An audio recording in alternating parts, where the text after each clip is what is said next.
Hi guys, welcome to this reading. So in this video, we're going to look at what was the lesson in this relationship. This can be a romantic relationship, family, friends, whatever. I'm doing like the readings I've been doing here. I did the 4 piles were with the focus on romantic relationships, but if it wasn't, if it was a friendship, family, whatever, just leave out the romantic parts and see whatever fits, right? This is a general reading.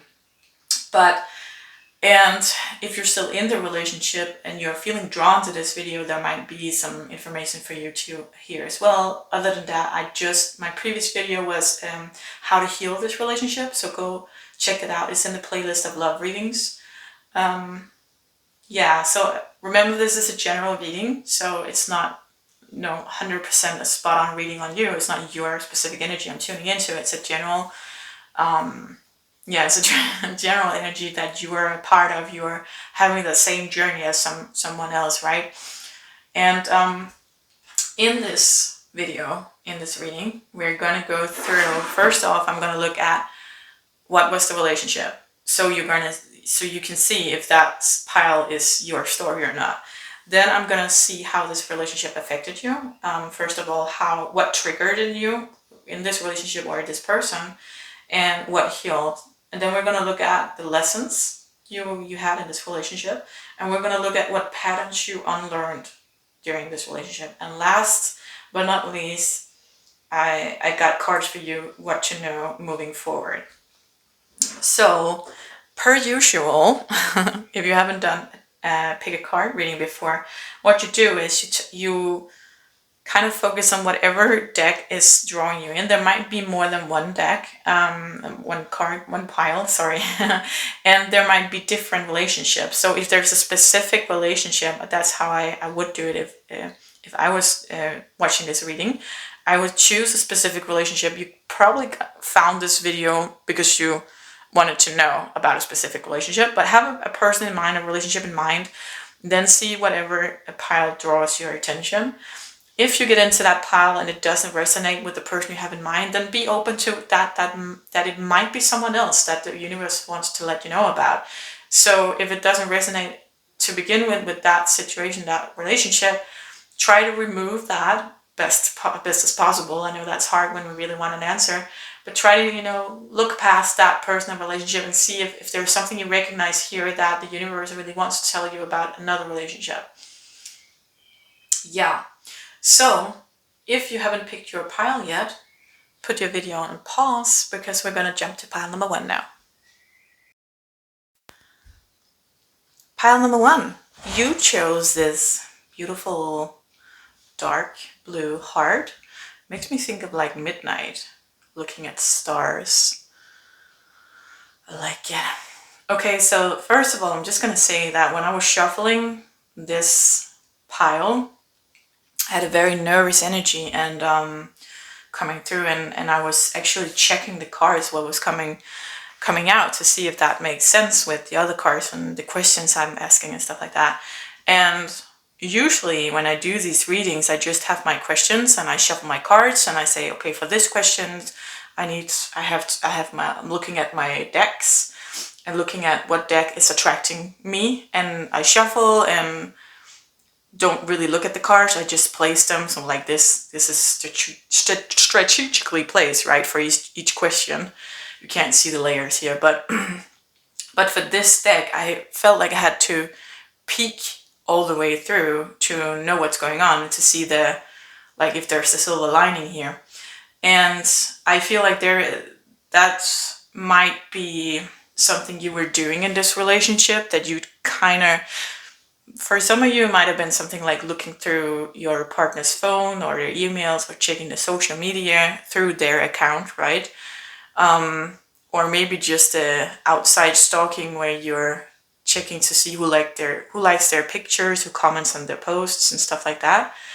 Or it's just like this overall energy of not being sure what's going on really in this relationship, and kind of that checking in energy, right? So it might be just something as harmless as asking your partner often, like, okay, so where do we stand? Where do we go from here? Like, kind of trying to figigure out what's going on, and that nervous energy of not really understanding So I got several questions.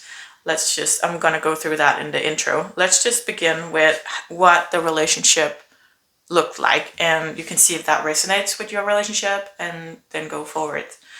So yeah, let's see, we have these first. Just gonna put this out, as I've already seen this, as I said.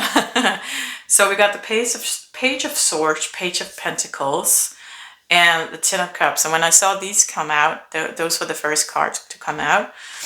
I thought, oh, that's so cute, that's so romantic, that's totally like high school sweethearts, right? Because pages are the youngest. And then we got the Ten of Cups, which is like happy family, happy home, emotional fulfillment. Like you can't get better than 10, right? So it's kind of, oh, this is so cute. And I feel like there might have been initially this kind of attraction to each other that was kind of playful and innocent, and well, we should put it like this, right? Interest in each other. So even though you're different, like one is pentacles and one is swords, right? Then you're still interested in each other, and you're coming towards each other and creating this Ten of Cups. So I think that initially it was a very yeah, like that's high school sweetheart kind of feeling, right? That you might have been very young, or you might have just met each other in a part in your life where you needed that playfulness, right? Because your life had been so serious for so long. And then you meet this person and they bring out that side in you, and you do the same for them. And it's kind of like, oh, it feels so young. So it feels like a young energy, right? Okay, and then, yeah, we had the King of Pentacles. That made me think that, because we had the Page of Pentacles here. So I think at one point this started to go kind of off track, because the Page of Pentacles became the King of Pentacles, meaning he was in a development from page to knight to queen to king, right? So there's a lot of steps in between, but the Page of Swords stayed the same. There's no development card for that. And the two next cards we get is discontent and boredom, and movement, choices, and decisions. So I feel like it was good in the beginning, and they really brought up that playful side in you that you needed at that point in your life. Or maybe again, if you were high school sweethearts, right? You met each other when you were very young. But somewhere along the way, you developed and they didn't. Might have been the other way around, but I feel like if you're watching tarot videos, it's probably you who develop, right? Watching tarot videos is usually a part of self-development, and especially on my channel, that's what I do here, right? So there is something about you developed into this King of Pentacles, and at one point, or at some point, you start becoming discontent, and there's this boredom because you're not connecting anymore, because this thing that you were connecting with this was this young energy, but you kind of, it's not that you moved on, but you evolved. So there's still the playfulness, but you needed more, and they couldn't give you more, right? You're still stuck in this Page of Swords energy. So we go from this Ten of Cups because it was so great. It was such a good match in the beginning, but you develop, or you grow up, or you just enter a new part of your life, whatever it is, taking more responsibility. And being the Pentacles is being very grounded. It's being materialistic in a good way, in a way where you support your family, you make sure there's a roof over your head and there's food on the table, and very basic stuff, right? And very down to earth, very grounded, very cool energy. And I feel like for some of you, your partner might have been more dramatic, or not necessarily dramatic, but yeah, as you become more grounded, you see the difference in them staying in that childish energy, right? And you becoming the adults, and so you're not a match anymore, and you start to become discontent and turn your back to this kingdom that you built together. And I feel maybe the other person couldn't really understand that because they didn't grow, right? So then we have this is the Two of Wands, and movement, choices, decisions, like doors were opening up for you, and I feel like they were just happy staying in the same lane, right? We're just, oh, this is life, this is good, okay, so this is where we're going. Whereas you're a person that you want to develop, you want to, get more out of life. You're not just here to be, and you're not here to do that usual stuff that society says we have to, like get a house, get a spouse, get a house, get a spouse, get a dog, get 2 cars, go on vacation twice a year, blah, blah, blah. You know that checklist that society has? I feel like you're more than that, and I feel like they're less, they are less than that. I feel like they didn't even, they're very content with just being. That's fine. We don't have to get serious. We don't have to get deep. There might be some issues there. It doesn't really matter because I want to focus on you, right? But so the relationship is that it started out good, but you grew and they didn't. And so these doors are opening up for you and you're realizing that, okay, this isn't what I want, right? And that can happen in many ways. Maybe for some of you, you met another person that stirred some feelings in you and you realized, I need to leave this here because it's not what I want anymore, regardless of you starting up something new with the other person, with the new person or not. Just having that person make you realize this is not what I want. Or maybe a job opportunity, so you had to move, or you felt like you wanted to go to another country. Like there's so many things, right, that could be opening doors, and this person is just staying stuck in their childish energy. Not saying like in a negative way, but for them, that's where they are at, and that's what makes sense to them. So because you grew, then you're no longer a match. The King of Pentacles is not a match to the Page of Swords. So that's the relationship. If this resonates, we can go further into this. If it doesn't, maybe try picking out another pile and see if there's an answer for you there. Yes, let's see what we got. I want to put this actually on the top. Put this over here. So next question is, 2 next questions is how they affected you. So this part is what they triggered, how they triggered you, what they did trigger in you. Let's do these first. Oh, I turned them upside down. Let's try again. 2 of Wands, that's what we have here, right? Movement, choices, decisions. 2 of Wands. Page of Swords. Again, like over here, just from another deck. 6 of Swords is moving on energy. 3 of Swords. Yeah, this kind of broke your heart actually. I feel like, so because this person stayed the Page of Swords, it triggered you in that way where, why won't you come with me on this journey that we started together, right? Because you developed and they stayed stuck. It gets frustrating that someone you really love isn't moving along with you on your journey together, right? So with that comes a choice that either you stay in this where you're discontent, even though you know you can't, right? Maybe you even stay too long already, right? So the choice, because the door's opening, becomes that, do you stay or do you leave? And you decided, I need to leave this. It's not, maybe again, we have 2 other people here. Maybe you found a tribe, maybe you found a community, maybe you found another person that stirred up some feelings. Whatever it was, it actually broke your heart to leave this person. Like you didn't want to leave them, but because you still have all this love for them, but it's not a match anymore, right? So with the 3 of Swords, the spilled ink, I like that. It's like you can't undo that. That's you can't put the ink back in the bottle. It's gone. There's nothing to do. And you realize that. And I feel like sometimes we give the people who leave the relationship a hard time, unless the other person did something like cheat or something like that. But I don't see that in this relationship. That might have happened, but like this overall energy is that you decided that it's not a match anymore. Like you decided this isn't gonna work. Of course, there could have been something your partner did to other than you just realizing you're not a match anymore. because this is a general reading, but overall energy here is that I'm reading that mature energy of the King of Coins, right? The King of Pentacles is that I have to be a grown-up. I have to make the right decision. Also realizing that if we're not a match, not only is there someone out there for me who's a better match, but there's someone out there for my partner that is a better match.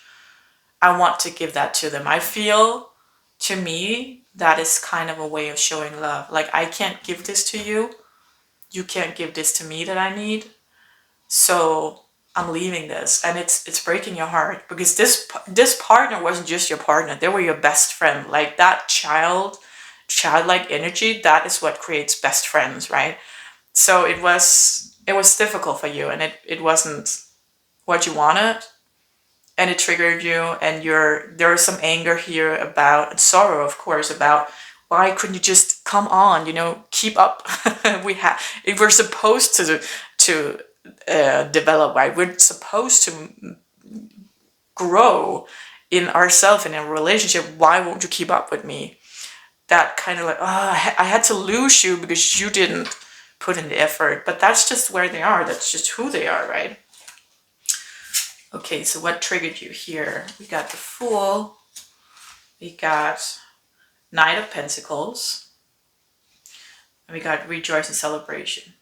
Yeah, so when I pulled this card, I thought that you might have had a partner that still partied a lot, like drank a lot or did drugs, or maybe smokes weed, or that, or maybe they're kind of lazy, gets home from work and just sits there and play computer, PlayStation, or watch Netflix or whatever, and you had to be like the adult and taking care of the house, and even like maybe you had kids and you had to be responsible, and they're not really participating in it, right? There's something here about them, that the negative part of that youthful energy is that not taking responsibility, right? So you had to be the one who took responsibility. You became the grown-up. You became like the mother or the father of this relationship, and that's, of course, that's gonna create a disconnect, and you're gonna start to lose your sexual attraction, because you're not.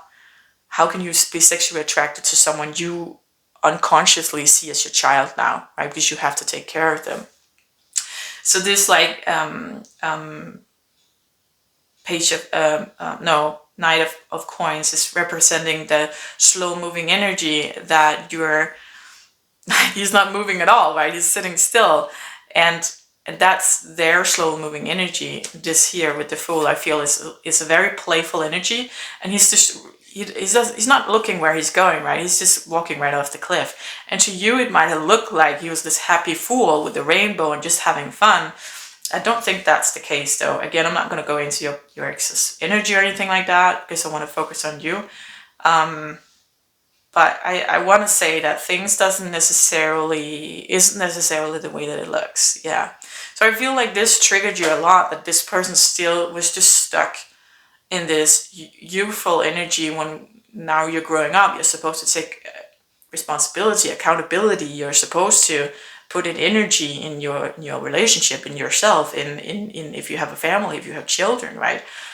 And all they're doing is just partying or playing PlayStation, or like a man child, like that Peter Pan syndrome, right? Stuck in that youthful energy, don't want to grow up kind of thing. That really triggered you. Yeah, that makes sense. So let's see what healed you in this relationship, because we have that too. I'm going to put this here. What healed you? Wow, jealous. 7 of Pentacles, 5 of Cups, 4 of Vessels, 4 of Cups. This is so interesting, because these are pretty negative cards, except the 7 of Pentacles. So let me just... What healed you? So I want to look at what the positive is that you got from this.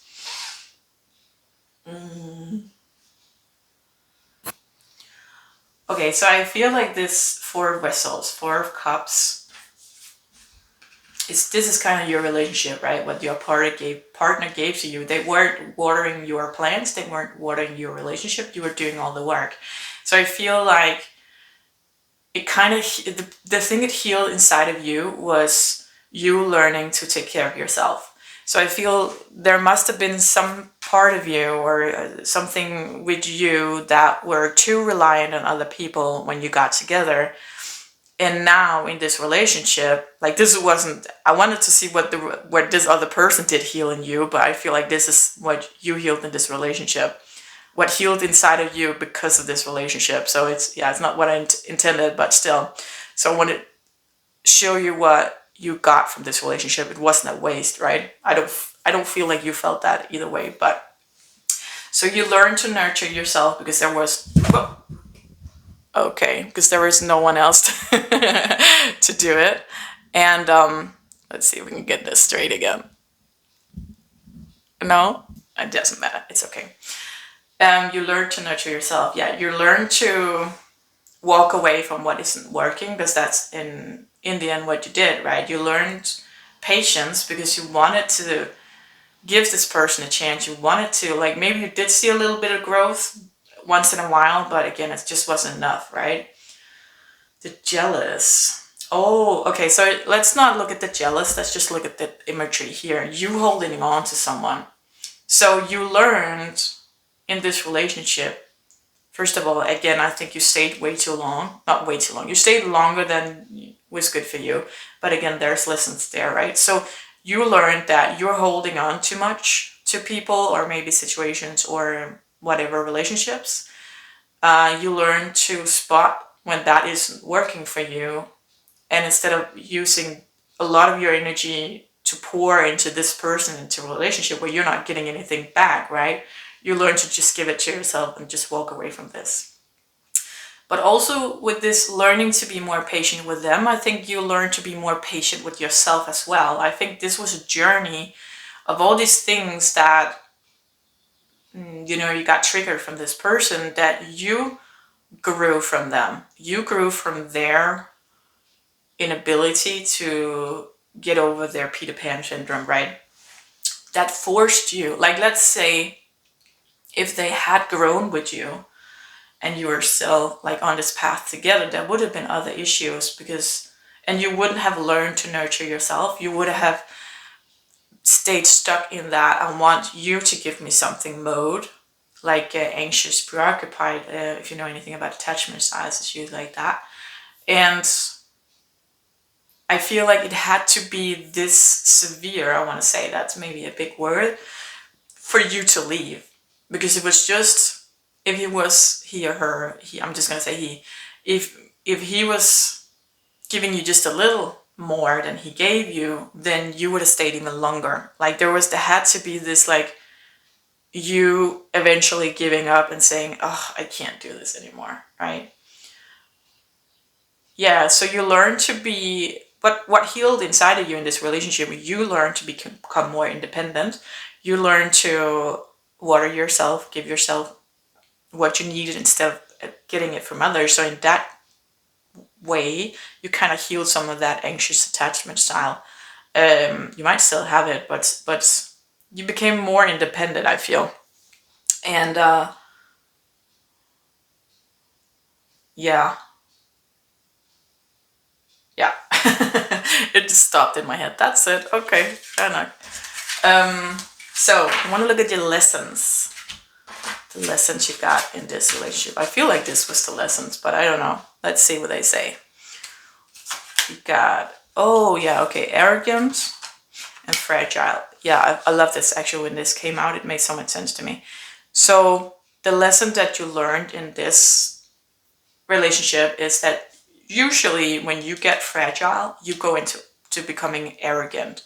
So this is your protection mechanism. When you feel fragile and vulnerable, you flip to become this arrogant person, and you didn't necessarily see it yourself. That you did that because you wanted something from someone else. They couldn't give it to you.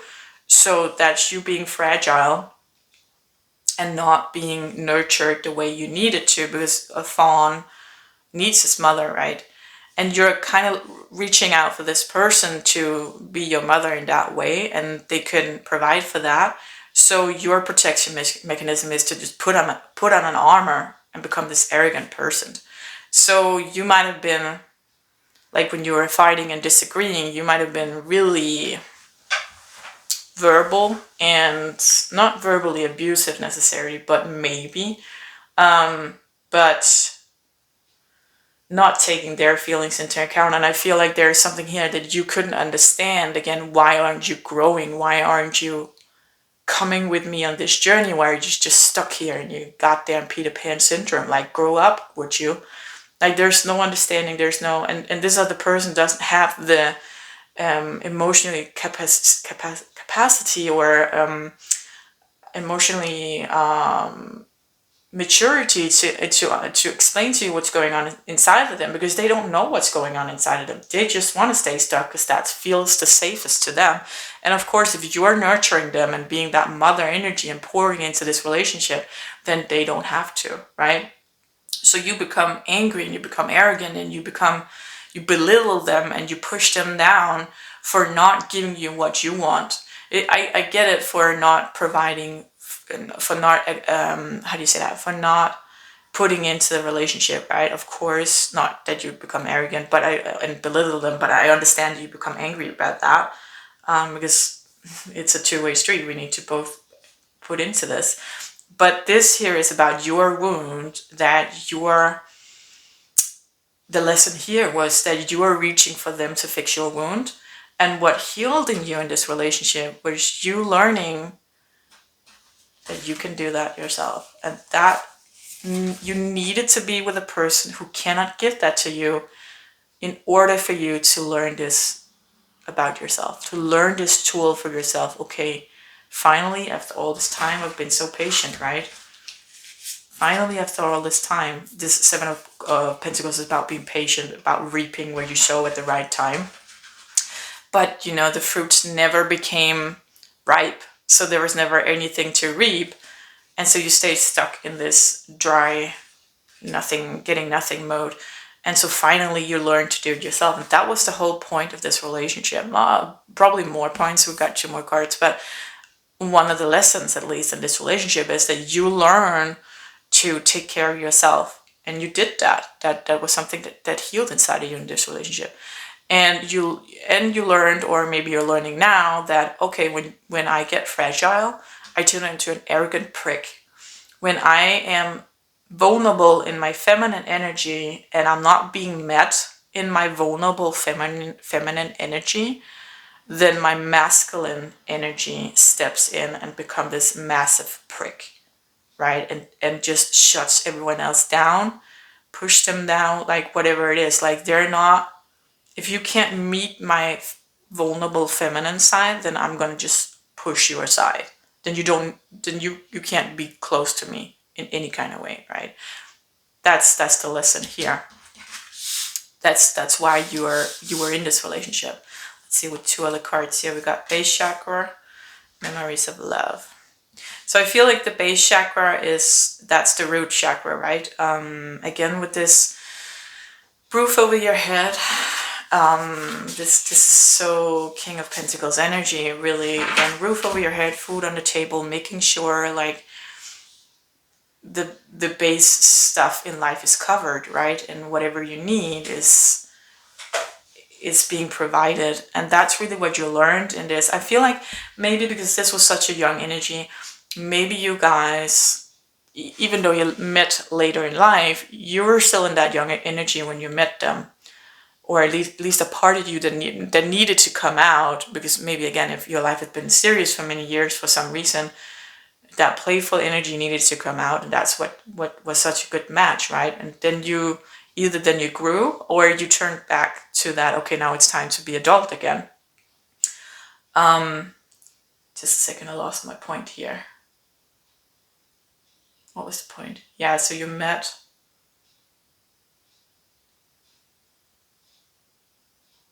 Oh yeah, I wanted to say, so you might have met this person when, like, where you hadn't lived on your own before. That might have been a thing for you. And moving maybe from your parents' house directly into this person, or maybe you lived with other partners previously. It doesn't really matter. But for some of you, there's something here where not having your own home and creating that stability as the base chakra is, and that's kind of what you learned here with a safety net, because there was this other person, but they weren't really doing anything, or maybe they were bringing in some money, right, and making that help the household, but they weren't doing much else. You were forced to do this and learn how to keep a home, and this happens sometimes that you realize, especially when you have a family, like a lot of people won't leave their partner because they have kids together, but a lot of people say, you know what, I can give my kids so much more peace and such a better life if I leave my partner, because I know it's gonna take less energy for me to be a single parent taking care of this household than always trying to get my partner to give something here, right? You know what I'm saying? So that might have been the case for some of you. And the lesson learned as well is this memories of love is a reason also why you stayed longer than necessary, I want to say, because there was these loving memories, and because sometimes when your inner child wanted to come out and play, that it was still a good match. So it wasn't all bad. There was good periods as well, and maybe even your partner had periods where they kind of, okay, I'm gonna get it together. I'm gonna do the dishes. I'm gonna do some grocery shopping. I'm gonna tuck in the kids. Like they took responsibility, but then they fell back into that Peter Pan syndrome mode, right? And you're just like getting frustrated by this cycle. Not like, why are we keep doing this? And in the end, like or maybe like they're getting themselves together and not drinking for a long time, and then they start drinking again, and it's excessive because they've been trying to hold something down, right? So yeah, they have their own issues. So there's something here about the lesson of we can love someone from a distance. We can love ourselves first is kind of what I want to say. So staying in this has been a lot of times out of love, because I feel like there was love for this person. There was just frustration about why are you not keeping up with me? We're supposed to develop, like we're supposed to grow. Why are you not growing?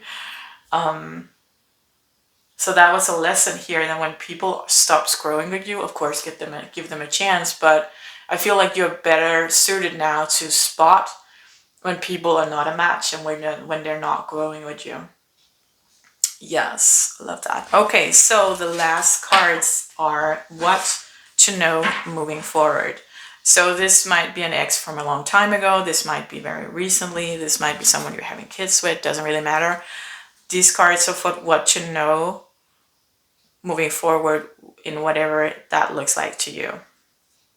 I feel like this too, kind of with the dark blue, makes me feel of the night, makes me think of the night sky, of wishes coming through. I feel like that's why you stayed longer than necessary as well, because in the beginning, this relationship was your wishes coming through and what you really needed at that point. Again, the childlike energy can be very healing when we've been through a long, rough period, and you have to be the adult, right? You're forced to be the adult, and there's nowhere for you to mirror that childlike energy that we all have inside of us, right? So in that way, that might have been healing too. What to know moving forward? 5 of Wands, 4 of Pentacles, Strength, toxic masculinity, and imaginary. Okay. This toxic masculinity is yours, even though you're female, because this is the arrogant card. So moving forward, be aware when you get triggered from that, you being in that fragile feminine energy, meaning that you being vulnerable and sharing something with them, or any kind of person, like stepping into a new romantic relationship. Be aware of that toxic masculine trait of being arrogant, that your unbalanced masculine energy steps in front of your vulnerable feminine energy, like when you're fragile, right? To protect yourself. There's another way to do this. There's another way to to, like, I feel like you go all in when you're fragile. I feel like because you're so strong all the time and you're used to dealing with everything yourself now, then that when you're fragile, it's because everything falls apart. It's because you can't hold it together anymore. You need to be fragile by choice instead of fragile because things falls apart. So, and that's why this happens when you become this arrogant prick. Is because you get fragile when everything, you can't hold it together anymore, and then there's no one to catch you. Because, and that's the thing, let's say you're a female, this happens a lot actually. Strong independent females is a match to the child man, because you have the mother energy taking care of everything yourself and everybody else, and you're not really relying on anyone else because you learned not to, right? That's kind of what you learned in this relationship. And maybe from childhood, there's something here. Let's not go into that. That's actually too big, I feel. But there might be something there as well from learning that you can't really count on people. And so you met this person and it was such a good match. And then you felt you could count on them and you couldn't. So there is something about here that strong, independent, feminine woman who's, doesn't really need anyone, right? So she would be a match to a man who doesn't have anything to give. That's a match. If you start opening up, start being fragile, start with your friends, start with your family, so you can practice on that. And you open up, and you choosing to open up, saying, let's say you're sad about something one day, or you're stressed, or whatever it is, and it's something that's really hard for you to talk about, and it's a feeling that's hard for you to sit in. Find someone that you usually talk about these things with, and then open up about it. Notice how it feels to be fragile. Notice that you get scared that you're not going to be met, that they're not going to, maybe you're scared of being misunderstood. There's so many things in vulnerability, right? Scared of being wrong, scared of the shame that comes with opening up about something. But you have to practice this, because you have to choose to be fragile instead of falling apart and being fragile, right? Because when you choose to be fragile, that's when it's more safe for you. That's when it's stepping in one step at a time and seeing, okay, is this firm ground to stand on? Where is this person catching me? If not, then I can still take that step back, because I still have this foot here, right? One foot in, one foot out. And when this person is meeting you and mirroring you and saying, yeah, this is a safe space, okay, one step closer then. What happens with you in this relationship was that everything falls apart and you're just all the way up here fragile, like so far away from yourself, right? Or from that safe space. So of course you become that arrogant prick, because that's your protecting mechanism when no one catches you in here. So you have to practice that, taking one step forward, right? One at a time, with people that you trust and you have a bond with. And also, like, if you meet a new relationship, romantic relationship, one step at a time and build it up, right? Give them the benefit of the doubt and trust them. Show them some trust, right? In that slow moving forward energy. Yes, so be aware of that moving forward, this in regard to this person and just in general with your relationship. Be aware that you, we have this imaginary card here. What's the word for that?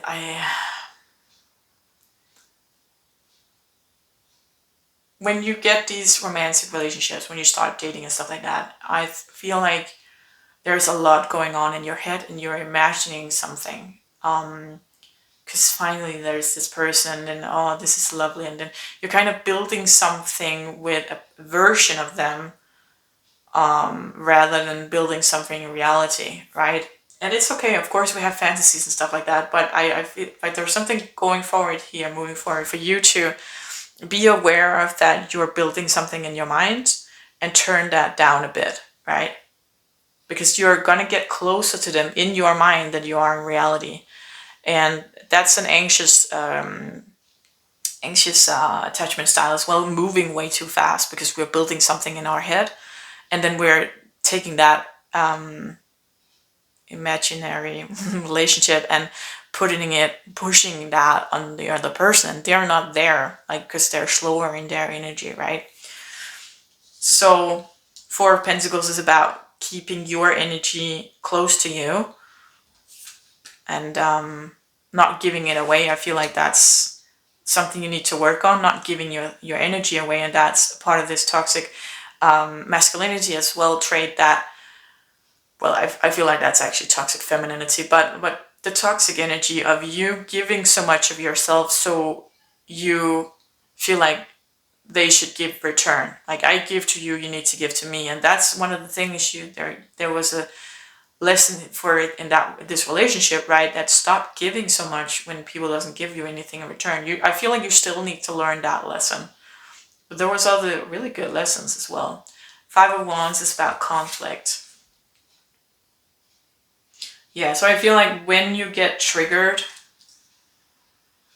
you need to be more aware of when you get triggered, what triggers you, and you need to work on that, because there's something here. They're saying that even though you healed a lot in that relationship, there's still some things that you're going to take with you into the next relationship. But you're still doing great. You know, we can't fix everything. So, but be aware of, it's going to be so much easier for you in the next relationship if you are aware of what triggers you. Because then you can take accountability for that and pull back the energy and not want them to fix that part of you, like there was early on in this reading, right? And then we have strengths, and I feel with that's patience as well. Patience. Have the strength to not go into a relationship just because it feels good in the beginning. Give it time, right? So I feel like there is, like, if you don't know anything about attachment theories, I strongly suggest you look that up, and then you go look at the anxious attachment style, because there's something here. I feel that in your energy, you're pulling people, you're pulling in them, you want to, like, and also the thing is, when you've been in a relationship like this for so long that you felt alone in the relationship, of course you're going to be hungry for connection, of course. And even if you've been single also for a long time, right? There's something about hunger for connection. And I feel that, and there's nothing wrong with that, but you need to control it, right? You need to rail it in so you don't scare off the other person, or you don't put that fantasy relationship onto them. Like, you need to find a way to distract yourselves and still have this when you're starting dating, right? Yeah. So pile one, this is what I have for you. If this resonates, please give the video a thumbs up so we get out to more people who needs to hear this. And until next time, take care. Bye. Pile number 2. Oh, you guys, this is I gotta say, like, there's a massive amount of cards here, and the energy while shuffling this was confusion, overwhelm. I don't have the energy. Like, there is so much here, you guys. So I gotta say, I'm not happy about diving into this pile. I feel like it's gonna take hours, but yeah, so if that resonates in any kind of way, then this is probably your pile. Like, look at the stack of this, you guys. That's crazy. Anyhow, I'm gonna start off by looking at the relationship. And I want to say, actually, it's not even, before I start shuffling the cards, I pulled, I have multiple hearts, and I pulled them for each pile to see what comes out. And when I got this pink heart, that always makes me feel like that cute, balanced, fluffy love, romantic, you know, it's such a nice Valentine kind of feeling love, right? So when I got the cards and started getting into this energy of this pile, I was just like, what? No, but it started out so good. Maybe that's how you feel. It started out good. Well, let's see what the card says. I haven't really been looking at them because there's so many. So, oh, you guys, look at that. It's just too much. That's just too much. I'm just gonna pull here and there. This one first. Observe. Okay. Nurture. Yeah, so started out good. Nurture. I feel like also it started out with these are the multiple sides of you, right? I can't remember the 12 in the tarot. What that is actually.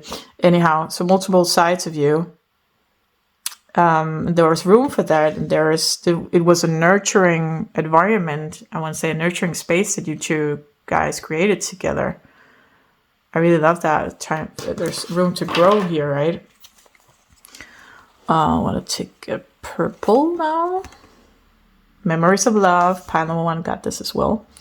So yeah, creating a lot of memories of love, a lot of good times here. And I feel also like this feels like such a complicated when I was doing the wow. yeah, I'm full, right, in my head. This energy it feels complicated, and but it also feels like a long relationship. So if it wasn't long in this lifetime, there might have been past lives where you kind of keep repeating this, because there is this kind of soulmate energy in a way that you know each other and there's a good fit, but still things just keeps getting off track, right? Yeah, 6 of Swords, moving on.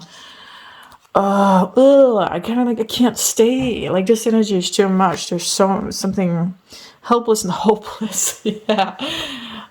This is the 8 of Cups, also walking away. 6 of Swords is walking away energy, and an 8 of Cups is walking away energy. Let's see if I can fit these in here. Oh, you guys, I can't even, it's too much. Like, I can't.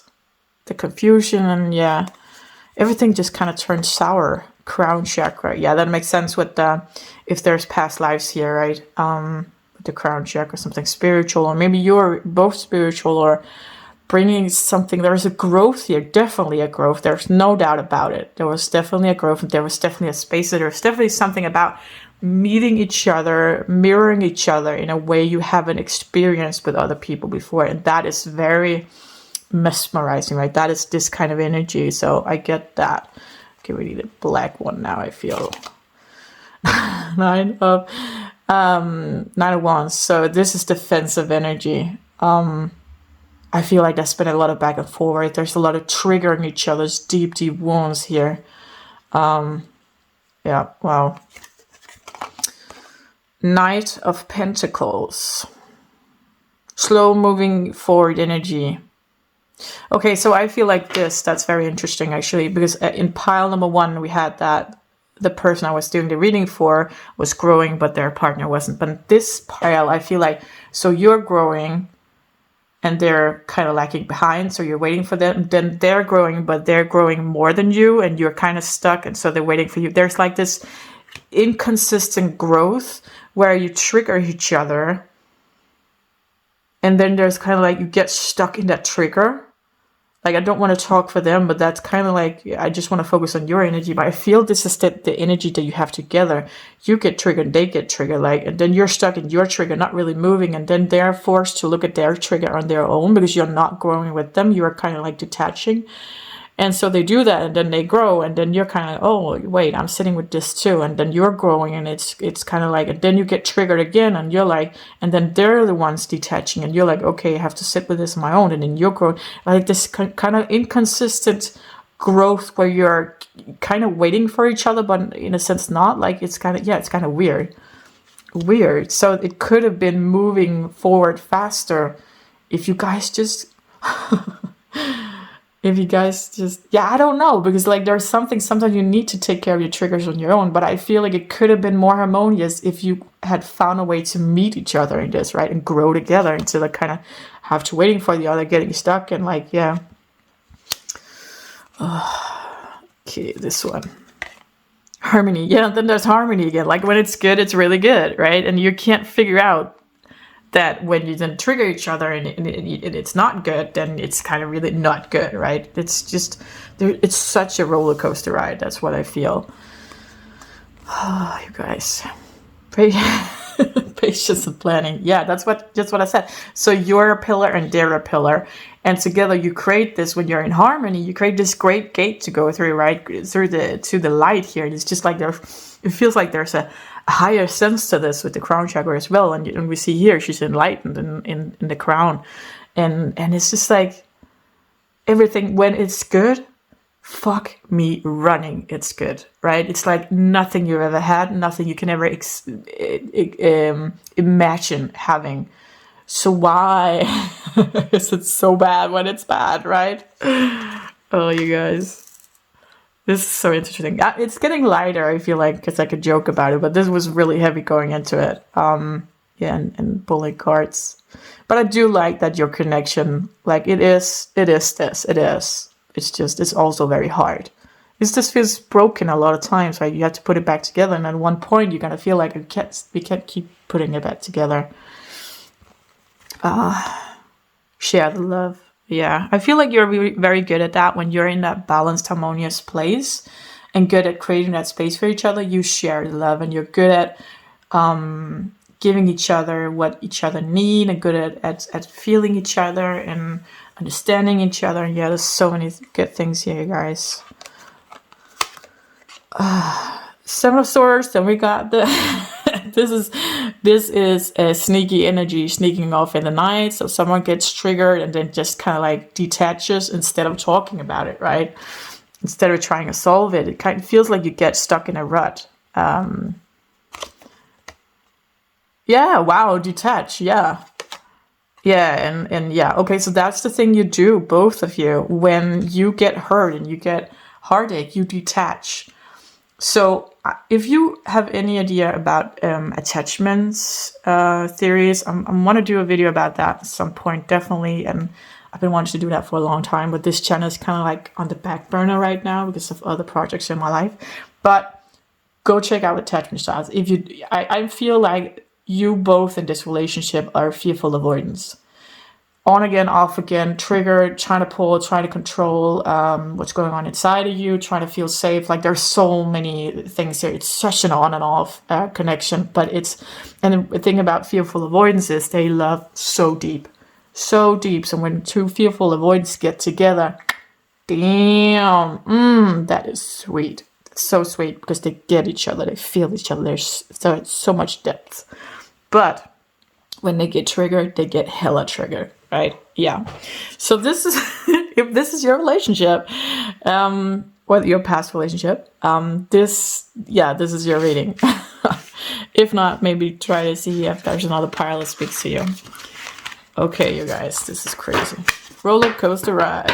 I'm gonna put this out here. There's so many cards. So we got the two next cards is how they affected you. So the first cards is about what they triggered in you, and then the next pile is the next couple of cards is about what this relationship healed in you, or what this person healed in you. And again, we got like a gajillion cards, right? Because you guys are crazy. So what they triggered in you: strong, freedom. Triggered is negative, or it's supposed to be at least. So let's see. I'm just going to pull them out and see if we can get a bigger picture here. King of Pentacles was in pile number 1 as well, but actually has a good energy. So there might be something. Go watch pile number 1 after this and see if there is some extra information you can that gives makes sense to you. 4 of Swords, 8 of Wands, 7 of Pentacles. So what did this trigger in you? Like in a negative way, I want to say, right? There's a lot of triggers I feel in your relationship. Okay, there's something about triggering, having to be strong. That kind of pisses you off. That when they detach, you are like, you know what? You're an asshole right now for leaving me here, forcing me to be strong. That's not okay, because we're in this relationship together. So you just leaving me like that, that's an asshole move. So you feel like you can't fall apart, and there's no room for your feelings and emotions and what's going on. When they are triggered, they're forcing you to be strong. And that pisses you off because you want that space, right? There's something about they triggering your freedom, and fearful avoidance have a big need for freedom. So again, also like it feels like when one part of you gets triggered, the other gets triggered as well. There's this like, you can't, and that's the thing about relationships. Of course, you have to look at your own triggers and heal that and take care of that. And I feel like you do, and I feel like the other person did as well in this relationship. Like there's something when you're apart, there is something you're realizing and learning and growing in that, and you're learning so much from this relationship, or you learned so much from this relationship. I feel it's the same for the other person. I'm not going to go into their energy. It's just what comes to mind here is kind of, I just feel like they might be a little more resistant than you are. And that kind of sometimes gets that, it might not be true for all of you. But I feel like there's something here when they get triggered where you feel like you need to take care of that instead of just detaching and leaving this. It's going to invade your freedom space. It's going to invade you. They're forcing you to be strong, right? And that pisses you off because you don't want to have to deal with this. Like, deal with your fucking triggers, dude, so we can get on with this harmonious relationship. That's how it feels, really. Oh, that's so funny, you guys. Oh, sorry. That's not funny. Let's take a look at this different trigger. Oh, that's so interesting. So actually, because where you two mirror each other is so strong. It's so strong and it's so healing that where you two differ is so triggering. Because it gives that push-pull effect of I feel like you understand me in the places where you mirror each other, and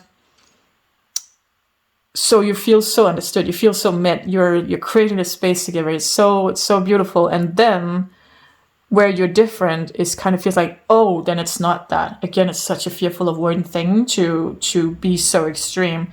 Instead of saying, oh, this is where you're different from me, that's so cool because, puzzle pieces has to fit together. We have to be different some places. And we can't fit in every like corner and nook. There is like if you're good at something and I'm good at something else, like as long as it's not those, like if you want to live together, that's the dream for both of you. You want to live together and create a family. Let's just say that as an example. You want to live out in the countryside with no neighbors. They want to live inside in New York, a big city where there's always life, right? That's not compatible. And that, of course, is you can't create a future on that because someone's going to have to budge. And that's going to create, what's that word? I can't remember, but it's going to create friction because you're going to give up what is truly your need, or they're going to give up what is truly their need. That's not what relationships is about. So that's not a match building a future, right? But differences in the way you maybe raise children, or just the way you are. And that's what I really like this, because I feel like when you are apart, again, when you get triggered and something apart here, you're growing and you're learning each in your own tempo, speed here, right? And in that you're learning something about, because you get triggered with each other from where you're different, and you kind of detach both of you in each your own way, and then you're learning and you're thinking and you're feeling what's going on inside of you and how you're reflecting about it, right? And you start to see things in another perspective. So it's actually a really good thing that they trigger you in this difference. It's just not, I don't feel like you necessarily have to detach. I feel like it's very violent detached, not in a physical way, but it's just like you kind of tear each other apart when you do this, because it's so, we know each other, we're so intertwined, and so, it's this space and it's harmonious and so many good things, and then one little thing, it's a different, it's kind of like I was looking, kind of like you were waiting or looking for that, so yeah, it's not working anyway, because it gets so close that for both of you it gets uncomfortable and it feels not safe, because again, that's something about your upbringing, right? So, and it gets so, you need to find a balance where you're not so right when saying, okay, we're too close right now, actually we need to, you start to get enmeshed, and that's going to trigger someone. So you need to find that, well, it doesn't really matter now, this is a past relationship, but you need it to find that place where it was a balance, right?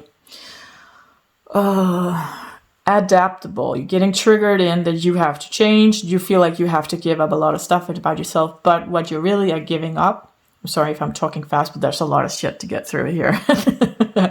What you're really giving up is your defense mechanism. So for every time this happens, you're growing. It's a good thing. Okay. Toxic positivity.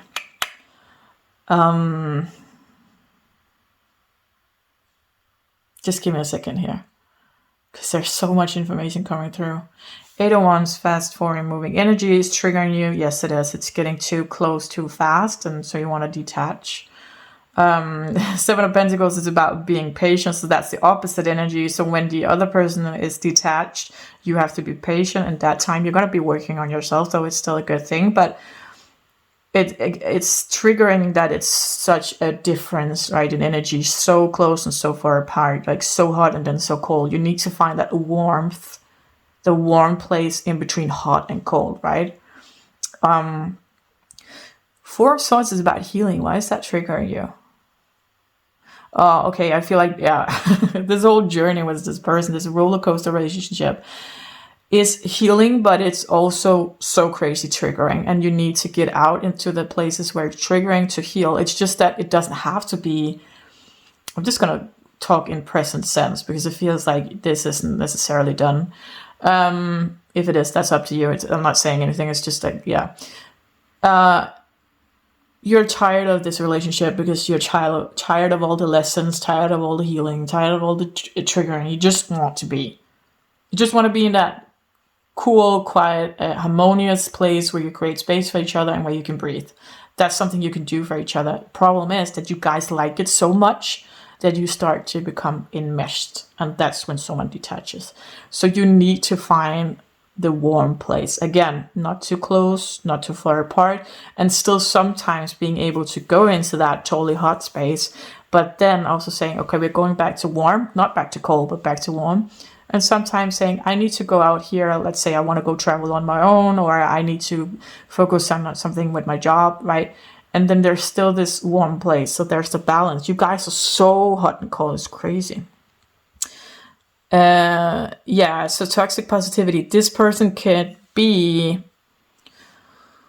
something that triggers you is that they might kind of want to sweep things under the rug. So I feel like they might be more leaning into their avoidant, and you might be leaning more into your anxious and attachment theory, being fearful avoidant. If that makes sense to you. So avoidant people usually like sweep things under the rug. Let's not talk about it. It's not, kind of like laugh it off, right? And that bothers you because if you don't fix it, it's just going to sit there and grow. And they are not in a place to look at it right now. So they need time. But the thing is that you get, by now, it's fine. I want to give you time. You can give them time. But by now they're not going to come back. That's a defense mechanism for just sweeping it under the rug. So you get impatient with them. That triggers you, that you are showing patience and you are saying, fine, you take your time. But when they don't come back to you, you feel like that's disrespectful. You feel like, you know what, I gave you the time that you asked for, that I see that you need, then you need to take responsibility and be accountable for whatever's going on inside of you and bring that back to the table so we can resolve this shit, right? You're kind of running out of patience with this person, keep going in these circles. And even though you're growing, both of you, in places, and there is this development and it's beautiful and the thing you can create together, it's still like it pisses you off. I can't even put it into words how much it pisses you off that you show them the respect to give them that space and then they leave you hanging. Fuck you. Right? So it triggers you that you have to be, that's from pile number 1, the mature person. I'm sure they have to, they're a mature person sometimes as well with you. It's just that these are the triggers, right, we're looking at. So it triggers you when you have to be the mature person and drag them back into it, kind of feeling like, let's sit at this table and discuss this shit. Let's get it out of the world, right? Let's talk about it. Let's unravel this. And they're like, no, it's just because it's uncomfortable. Fuck yeah, it's uncomfortable, but it's also uncomfortable to just push it down. That's not going to work. Let's do this, right? And that's such a parent thing too. Why do I have to tell you this? Right? Oh, it gets frustrating. Okay, guys. Wow. Whew. Whoopsie. Let's see. So let's look at the cards that this healed in you. This relationship. Whew. So much energy. Okay. What healed you in this relationship? Do you want to... The Tower. Yeah. Yeah. Oh my God, you guys, this makes so much sense. I can't even, you're keep being torn down. It feels like the tower every time, like you're kind of back to zero and back to nothing. But the thing is, actually, what is happening in this relationship is, like, look at this, like a big castle. And every time you feel this tower moment, it's just one tower, or it's just one part of the castle over here, or it's just one defense over here. Something is being torn down because you have to rebuild that, because it's not working anymore in the way that it did before.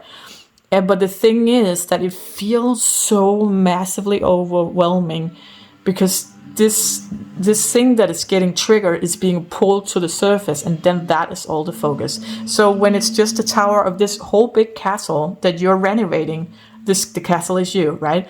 That you're renovating through this relationship, when the tower falls or defense falls, that's gonna be every soldier to that place, every builder to that place, the soldiers to protect while it's down, and the builders to rebuild it, right? That's going to take a massive amount of energy, and that's going to put the focus over here. That's why it feels like when something triggers you and you get this tower feeling, that everything falls apart. It feels like your whole castle is falling apart again and again and over again. It's not. It's just a new part of the castle that now it's time for this part to get renovated, right? So you're actually healing a lot in this relationship, even though it's tiring, and even though it's yeah, you get it.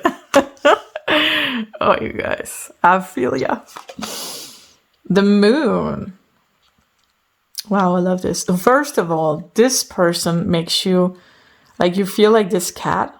This person sees this panther, right? And in reality, maybe you are this panther, but you're just perceiving yourself as this cat. So this person is giving you a boost in confidence, self-confidence, and self-love, and they're just showing you actually how amazing you are, and they're showing you this is your reflection, this is who you truly are. Even though you feel like a cat, you're a big panther, right? And there's also something about, maybe you guys like the nighttime, maybe you like to look at the stars, maybe you like to talk about the moon, something here, also about the nature here you might enjoy together. Maybe you're going camping together, maybe you're going sailing at the water too. Anyways, the moon is representing of different things we cannot see. So even though we see this a full moon, we can't see the back of the moon. The back of the moon is still in darkness, right? There's something that doesn't come to light. There's something that's mysterious about this relationship, and there's something that's always there's always going to be something to uncover here. There's always going to be some kind of growth. This is never going to stagnate, I feel. And that is very healing to you, because you, as a person, is a person who likes to grow, likes to learn more about yourself, likes to heal more and more. You got a lot of things in your baggage, right? So this relationship is going to give you that. It's never going to be boring. It's like, if you come back together, I hope that it's going to be that you can take some of these with you, and you find a warm place instead of the cold and the hot. But yeah, it is healing too. And there's something about the moon being feminine energy and sensitive and vulnerable. And again, with the night, like, there's a quiet that you can't find anywhere else. Like, I have something about nighttime. It's like the whole world's asleep, and finally I could there's just a freedom there, right? Yeah. And that's kind of what you feel with each other, is a freedom. Queen of Pentacles. Wow, so she's so abundant in this card. I don't think I've ever seen this card in this deck before. She's so abundant. Like, she's got, I don't know if that's apple or peaches, and then she's got grapes, and she's got some berries here, might be blueberries. She's got some, what's that, strawberries? Raspberries, I think. We got lots of nuts. Oh, and she's got kittens. I love that. I love the Queen of Pentacles as the mother energy, because she's so grounded. She never, like, this person gets you grounded in some way. They're being with them makes you grow that part of you where you're calm and you're grounded, and you're like, even also, of course, you have the periods where you trigger each other, but you have all the emotions as well. But there's something grounding about it. This relationship is grounding you, and you are learning to stay stronger in yourself. You're learning to understand other people better. You're learning to get more calm in your life somehow. and this abundance. Wow, it's crazy, you guys. Like you're learning to go for what you want, and still there's a balance also in sitting down. Like, I need a rest now, right? And there might be some mother energy here as well with the mom kitty and the 3 kittens and that's what I was saying. Like, I love this kind of energy. I think that's my favorite queen for mother, representing mother energy, because she's so calm, like never creating a scene, always understanding, always like, I get this imagery, like if a child is crying, you're going to sit down and look into their eyes and you're going to talk about what's going on inside of you. I feel that you're angry. Can you put into words why you're angry? Like, you're meeting them in their level. There's nothing like, oh, go to your room, or the opposite of, oh, I'm gonna take it all away from you. Like, you want your child to understand what's going on inside of them. You're teaching them that. Yeah. Wow. I love this. Oh, this is a great combination for mothers as well, because this is my second favorite mother representation. She's pregnant as well, so there might be children between you and this person. And this is beautiful. This other person is bringing out this feminine energy in you. Like, you could be a guy. I'm not saying you're the girl, but this nurturing energy of wanting to create space, wanting to be in emotions with your children, and just accept them. Like, this person is giving you that space, and that makes you want to give that space to others. I think you wanted to before that as well, but maybe you didn't have the tools for it, and now you're more calm. And there's a balance here that makes that the space you guys create together gives you the energy and gives you like the growth to give this to the world in general. So you might be a physician in some kind of way, like a psychologist, therapist, clairvoyant, healer, doctor, even masseuse, like physiotherapy, something with people. You might take care of kids, you might be a teacher, you might be a kindergarten teacher. Like, there's something working with people here where you're creating a safe space, and this relationship is healing something in you where you're creating an even safer space and even more balanced and even more grounded, right? It's beautiful, you guys. 8 of Wands. So I feel like this relationship, we had the 8 of Wands in the trigger part as well, right? I feel like this relationship is teaching you to, like, when this comes in, like, this is tornado, right? And everything is, 8 of Wands is fast moving energy. And when this comes in, we kind of get carried away and we lose our footing. But I feel like this relationship teaches you, heals that part of you. When whatever gets thrown at you, whatever stick is getting thrown in your face because of bad weather, you catch it before it hits you. Like, this is teaching you to be fast on your feet without losing your grounding, is what I feel. Good things to come. Yeah, I feel like this relationship is healing in you, that there's this kind of like calm in the present, because you know that good things are coming. So like, you might have been used to this energy of, oh, what is the future going to bring? Am I ever going to get what I want? Blah, blah, blah. And, or like the past is weighing me down, stuff like that. I feel like this relationship teaches you to stay in the moment. It really heals that part of you when you don't really need to know about the future or get stuck on the past. And that's why you want to talk things out, right? You want to talk them out now, so it doesn't become something in the past that's going to weigh you down. So this, yeah, I feel like this is crazy, you guys. I get this vision of you just being so present, and I feel like it's a sunny day out in the garden and your kids are playing. I don't know if that's your life, but that's just, you understand the energy of it. Like, you're so present and you're so there, and you got everyone you love around you, and you got your partner, and you're in that harmonious stage, and yeah, it's beautiful. Yeah. Wow, you guys, I really love this. So let's look at what the lessons were. So past tense were or for this relationship. We got some here. What do we want first? Let's do King of Wands. I love these. And he looks like Brad Pitt, doesn't he? Can you see it? Totally. King of Wands. Let's see what we got. We got Strength. Hanged Man. Queen of Cups. So I see the couple here. We had the Queen of Cups as well over here from the other deck. So King of Wands, Queen of Cups. I love that. So we got the couple. We got Eight of Wands. This is the third time we get Eight of Wands in this reading, you guys. That's why I used multiple decks. Three of Coins. Two of Pentacles. Loving. Triumphant Success.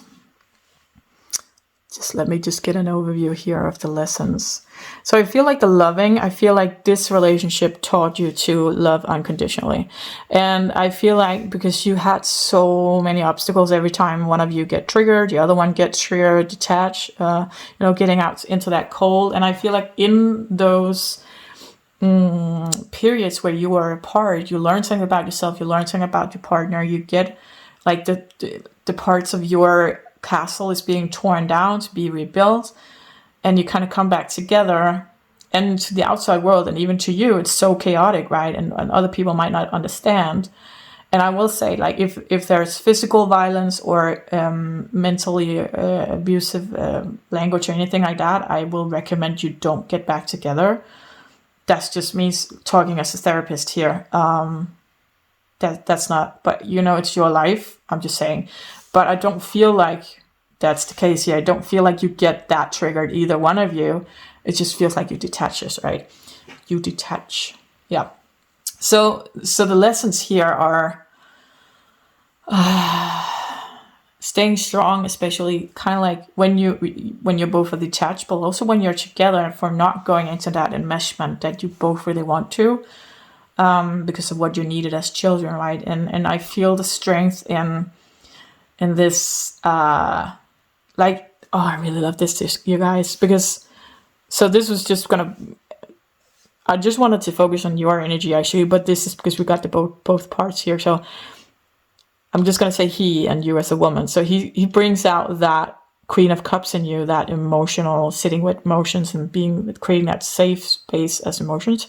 And you bring out that King of Wands in him that makes him creative, makes him want to do things, makes him want to build a house so you can create a home. And you're that woman, just makes him, you make him like, I want to be a better man for this woman, just gives me that spark, right? And because he creates this house, you feel safe to build a home, right, in that house. So I feel that's just beautiful. We got the Ace of Swords here. So Ace is new beginnings, and Swords is mental, but to me also something about truth.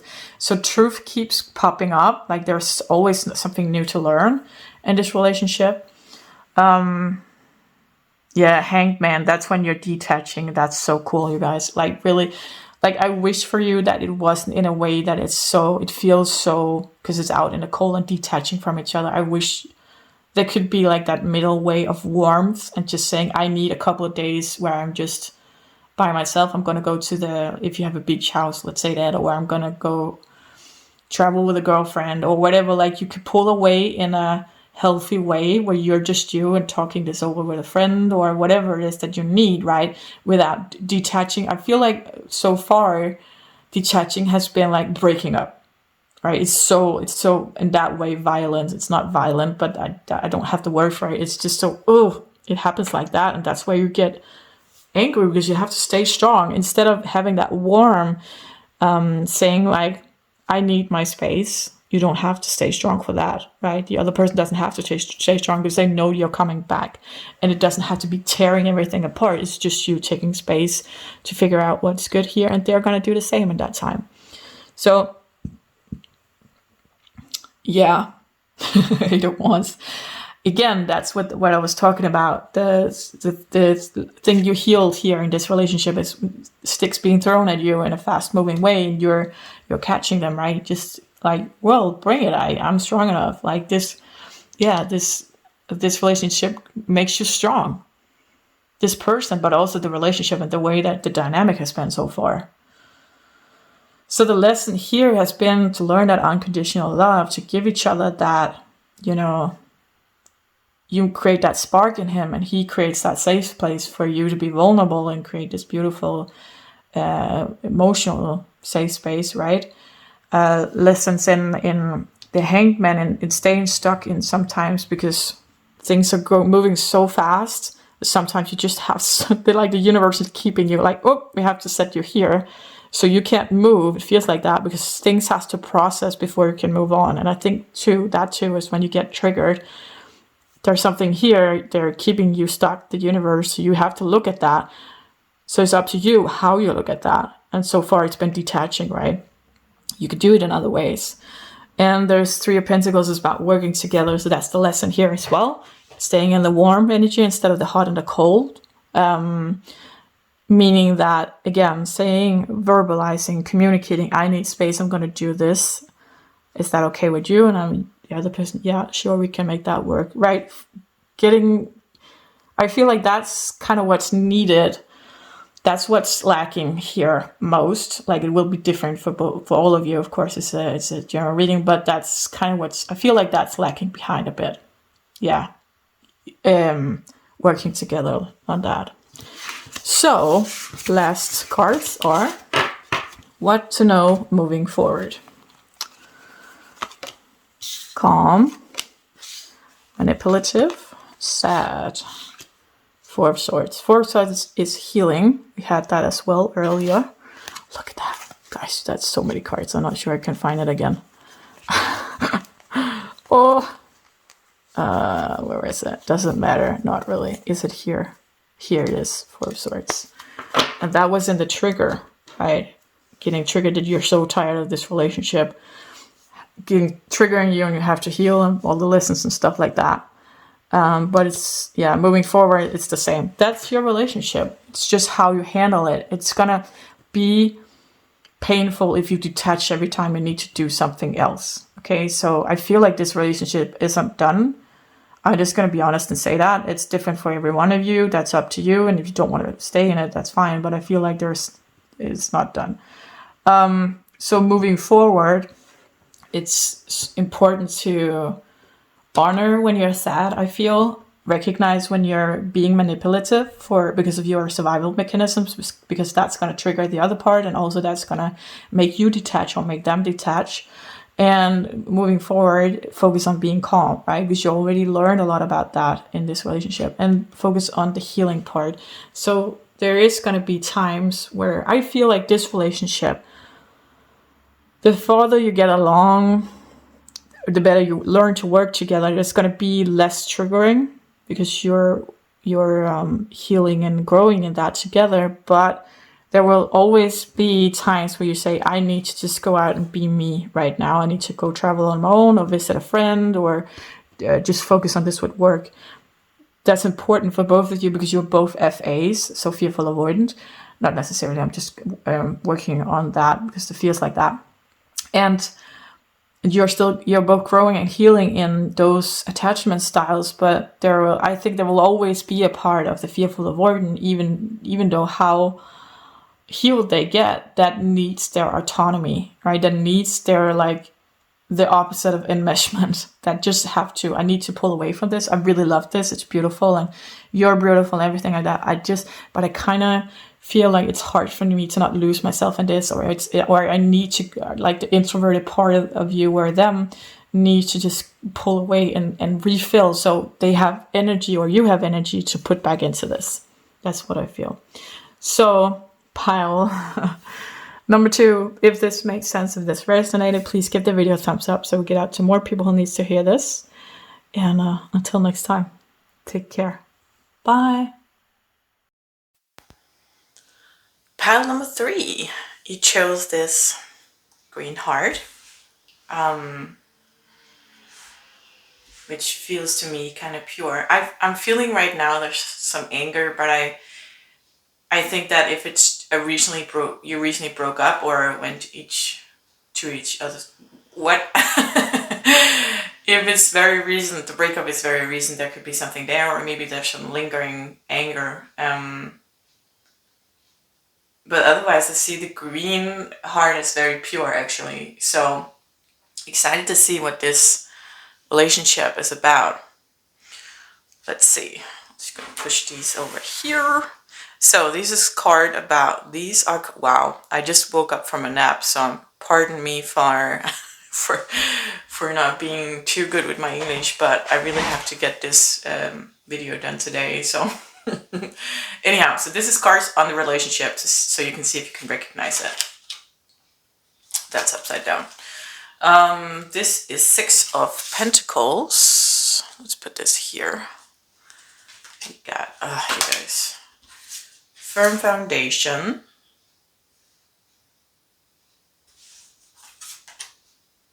disruption. This is the Tower. We have spiritual union, deception and envy. Wow, this is a little bit confusing, gotta say. Mixed signals, right? I think maybe that's where the anger comes in, that someone, it seemed like a spiritual union, a firm foundation, and here we got, the Three Pentacles built on top of the other Three Pentacles, meaning their Six of Pentacles is about balance, like right, give and take, and the one who has more gives in that time span, and then the other person gives in the time span that they have more. So you can't always be 50-50, but it has to be like 50-50 in not being 50-50, right? So in some periods you might have 80% to give it, they only have 20, but that has to turn around somewhere. So it's equal, right? And there's something here that deception and envy, I feel like these three are built on these three. So meaning that the Three Pentacles put into it, like they're hidden here, right? You can barely see them. And these are resting in the nest on top of these. So in self-development, I would say that's a good thing. Like this book full of lessons here, and you got a wand for manifestation, like creating the life you want, and these are old lessons, right? And you're building your new life upon the old, everything you've been through, like, but this is a relationship. So I feel like something is built on something that is hidden. Something's not quite right here. Let's see what else we got. Yeah, that's the Devil. Wow, deception and envy. Disruption. King of Pentacles. He's shown up in all three readings so far. That's different decks though, but still, that's crazy. King of Pentacles. The High Priestess, spiritual union, right? Nine of Swords, worries, helpless and hopeless. I'm like, twin flame, false twin flame comes to mind. I'm not really into those terms, but I do know they exist, and I do know, to me, the twin flame community is kind of toxic. I do believe that there is twin flames. I just not in that capacity that it's been hyped up to be, and not in the way that it's been hyped up to be. But I feel like you thought, and maybe your partner as well, that this was a twin flame relationship, because we got the spiritual union, we got the High Priestess here, deception and envy. So firm foundation. What I'm seeing here is you met this person, right? There was this spiritual union, Two of Cups feeling, and you two got it on so well together, and there was this firm foundation, this High Priestess of everything comes to a bigger, how do you say that in English? Everything just fits, right? There's something here. It might even, with the Devil, there might even be something about sexual energy as well. But I feel like pretty fast you're realizing there's something wrong here. There's this disruption card, right? With something's not right. You're starting to worry, feeling helpless and hopeless. You're starting to realize this card, something's built on something hidden, right? So for some of you, there might be something here about a narcissistic partner. I don't think we should throw that around too much, like narcissism. I feel like that's a spectrum, right? Everybody has narcissistic traits, and especially if they're in vulnerable positions or as survival mechanisms and stuff like that. But I'm just gonna go with it anyway. Just know that I'm not saying your ex was a narcissist, but if you feel that fits, then yes, this is your reading, right? So just saying that this person might be someone who's like your ex-partner might be someone who kind of that is a narcissistic trait, but doesn't have to be a narcissist. Someone who kind of builds a fantasy, right? So when they meet someone, they get so in love or they get so infatuated by that person and get so engulfed by them that they kind of change themselves into whatever that person wants them to be, or they think that person wants them to be, to mirror them, to get that love and affection and attention that they didn't get as a child. So that's a survival mechanism. So in that case, that's what I'm saying here. That doesn't mean they're a narcissist. That's just a narcissistic trait. But yeah, you know best. But this is definitely something that turned sour pretty quick. I feel this is something that, wow, meeting this person, and we got the mountains. To me, the mountains is something very stable, rock solid, doing the deed, King of Pentacles, gotta love that energy. That is a person who brings food on the table, make sure there's a roof over your head, make sure you're protected. He builds a house so you can make a home. Like, he's so, like, you want this guy in your corner, right? Like, yeah, he's perfect husband. Really, so supportive and so nurturing and so making sure there's a safe space here. And I see there's this connection, and I see the High Priestess. You might have even gotten signs even before you met this person, right?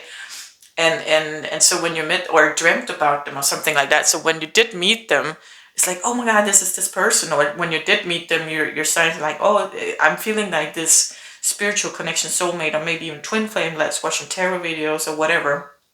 I made 2 videos actually about why you shouldn't watch or buy tarot videos about another person. I have a playlist for sharing information. I call that playlist. Go check that out afterwards, because I think that's very important information as to why not to do this, because you can get kind of tricked, right?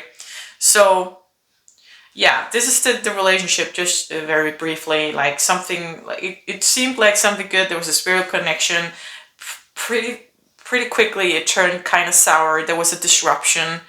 You started worrying. They started showing their real face, kind of, right? The mask came off, and they might even have been the one that was helpless and hopeless, and you tried to help them. And that's a narcissistic trait as well, going into that victim mode, that everything's hard for me, or I have to struggle with my ex, or the mom or the dad of my children, or my parents is blah blah blah, or my boss is blah blah. That kind of person that everything is just so hard on me. Yeah, okay.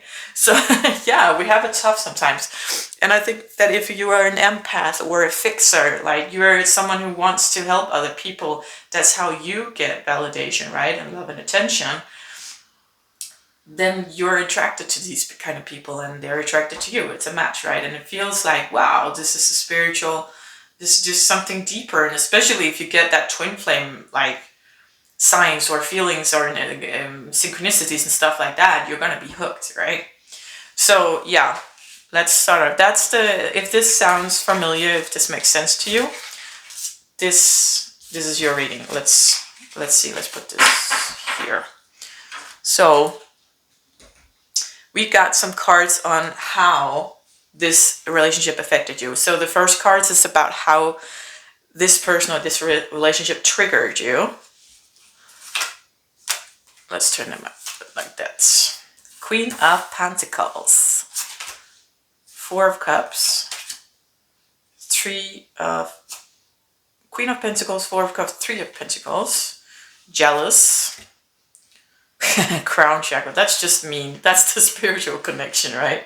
Believe and succeed. Okay, let's see what we got here. Just give me a second, you guys. Because this is the trigger, so meaning jealous makes sense, right? This is the negative stuff, and then we get cards in a minute on what healed you in this, even though you don't necessarily feel like you got healed in this relationship.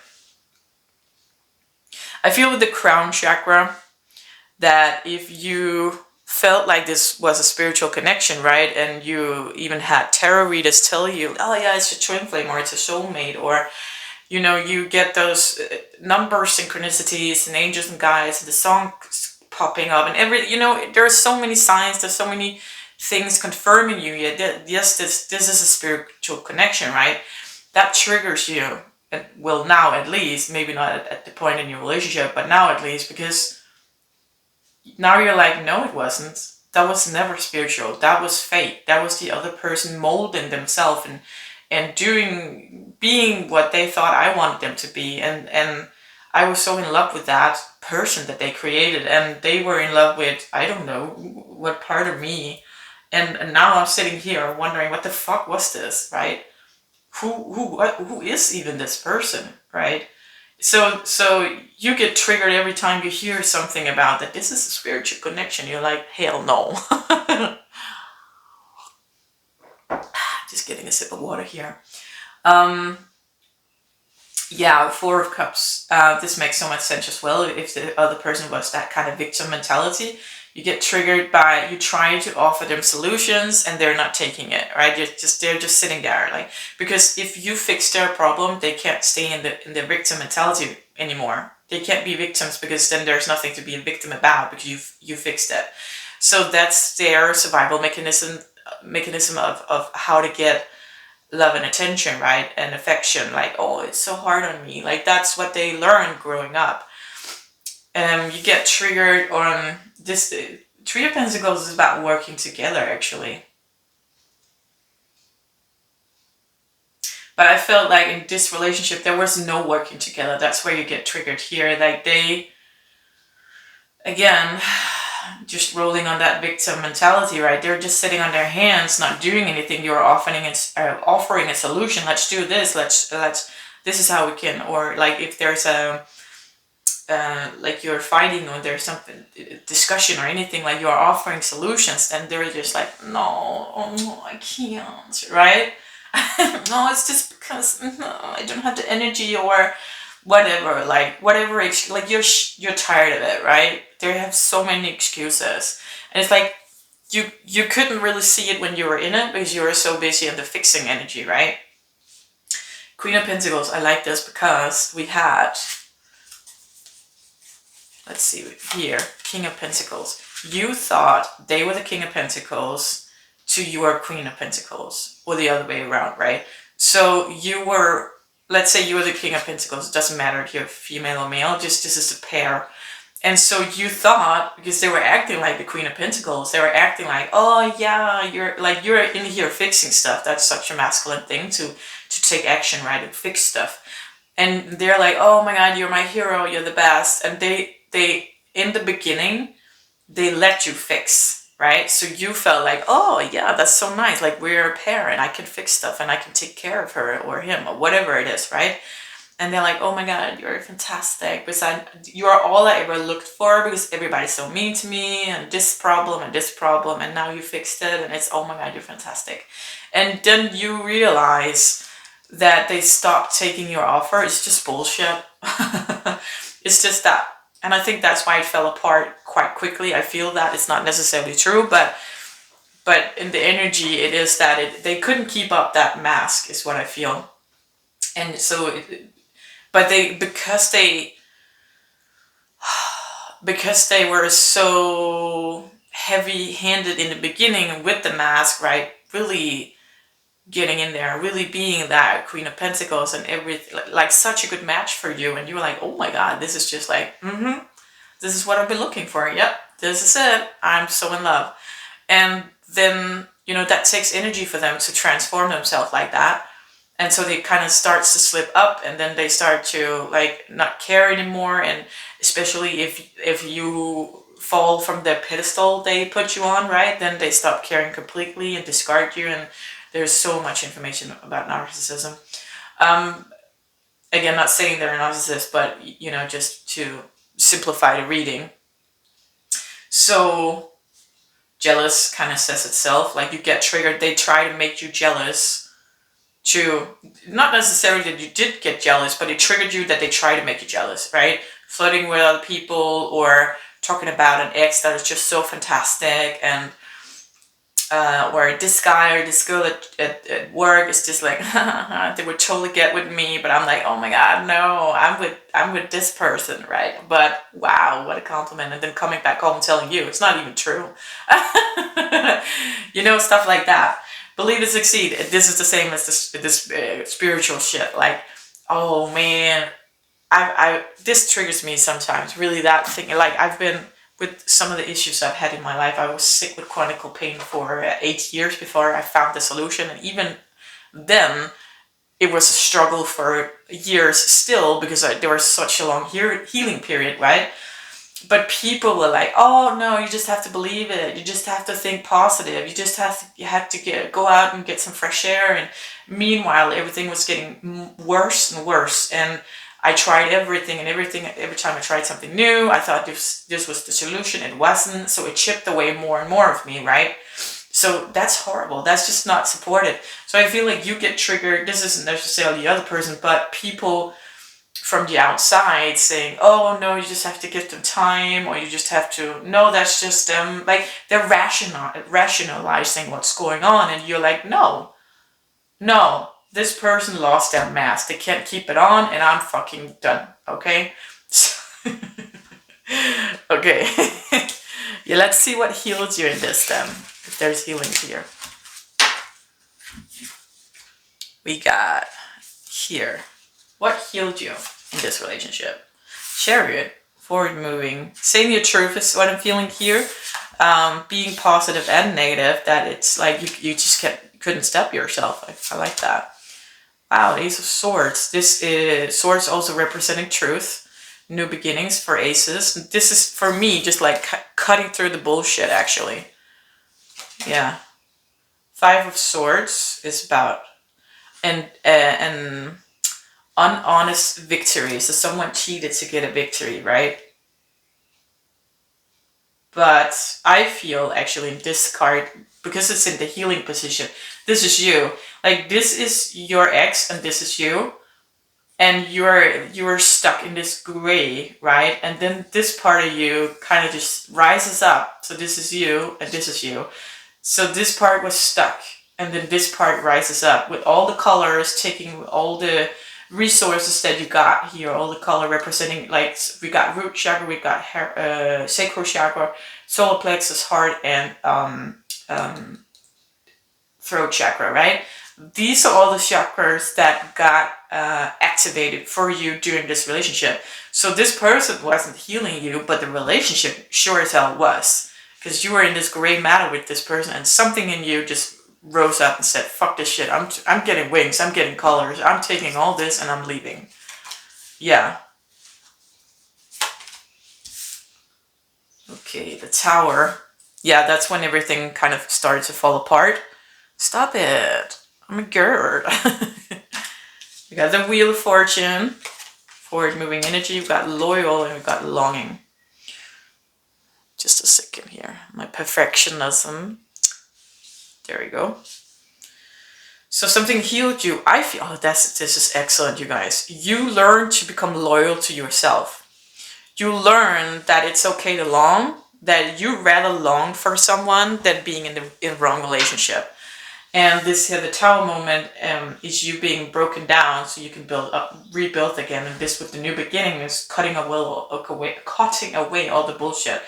So I know that, I don't know, like, this is different for everybody because it's a general reading, right? So it could have been like a short-term relationship where you're just dating this person and then their mask dropped and you just realized, no, I'm giving them a chance, of course, but you realized who they really were and you were like, I'm off, bye. And for others of you, this could have been for years, right, going on. Doesn't really matter, because whatever it was, this person and this relationship pushed you to be honest with yourself and speak your truth and stand up for yourself. I'm feeling being loyal to yourself, saying, I don't belong to anybody but me. Like, I give myself to you, but I'm still me. This me is me. Who I own me, you don't. So whatever I give to you is by right mind to take back again. Not physical stuff, but you know what I mean. Like, I give you my love. It's my right to take that back if you don't treat me right, right? There's this Wheel of Fortune forward moving energy. This section in all is just very powerful. I know that it doesn't seem like that necessarily because of Tower and the Longing and the Five of Swords, but there is Chariot, forward moving energy. The Wheel of Fortune is forward moving energy, and also cycles coming to an end, and we got the new beginnings. This Tower is also cycles coming to an end, everything crumbling so you can rebuild it anew. This is a cycle coming to an end, you starting anew again. So yeah, I feel like you learned so much about yourself actually in this relationship. If you just got out of it, then you don't necessarily feel it, but the longer you're gonna go, the longer time span, the further away you get from this relationship, the more you're gonna grow actually. I feel like this relationship was a seed planted, and you exiting that relationship made that seed grow even more. So I feel like everything's gonna come to you the further away you go from this person and this relationship, the more growth is gonna happen. I haven't seen it like this before actually. It's very so you might feel broken now, you might feel like it's still in this gray, but really what is going on behind the surface is that underneath the surface is that you're rising, you're building your wings right now. If you just got out on if you just ended the relationship, right? Things is moving forward, things is coming to an end, there's something new here, you're stronger, and you're only gonna get stronger by time, right? So yeah, I feel this is, even though you don't feel it, this is such an powerful, how do you say that? This is powerful energy right here I'm feeling, and you're gonna be okay. You're gonna make it, it's gonna be fine, and you're gonna be stronger, and you're gonna, again, this person that's the thing about people wearing masks like that, or narcissists, right? They kind of create a fog around you, and for you to you can't really see through it. So now that you're out on the other side, like there's a rainbow here, right? There's light again, there's color again, and you can start living again. You can start blossoming and become like 10 times the person you were before. So you might have been broken down in this relationship, but you're going to be rebuilt even stronger. But you couldn't do that in the relationship. That's the thing, because they kept tearing you down. So you had to get out of the relationship to start this rebuild. Okay? So that's why if you just got out of it, it's still hard, and you're still that kind of energy from the relationship is still lingering a little bit. So the more time passes, the further away you're going to get from that, the stronger you're going to feel. You can, cleanse your energy or your home with some Palo Santo, put some crystals up, do the Reiki sign, or cleansing tea to cleanse your body, take baths, go to the beach, showers, whatever, like whatever you do to cleanse, right? Or maybe you need to find a new way to cleanse, like Google, see what comes up, see what makes sense to you. Yeah, I love it. So, what patterns did you unlearn in this relationship? I feel like this is so interesting. There is a lot of cards here. So we got thoughtful, abandoned, wow, hard worker. Oh, you guys, I love it already. Okay, so first of all, thoughtful.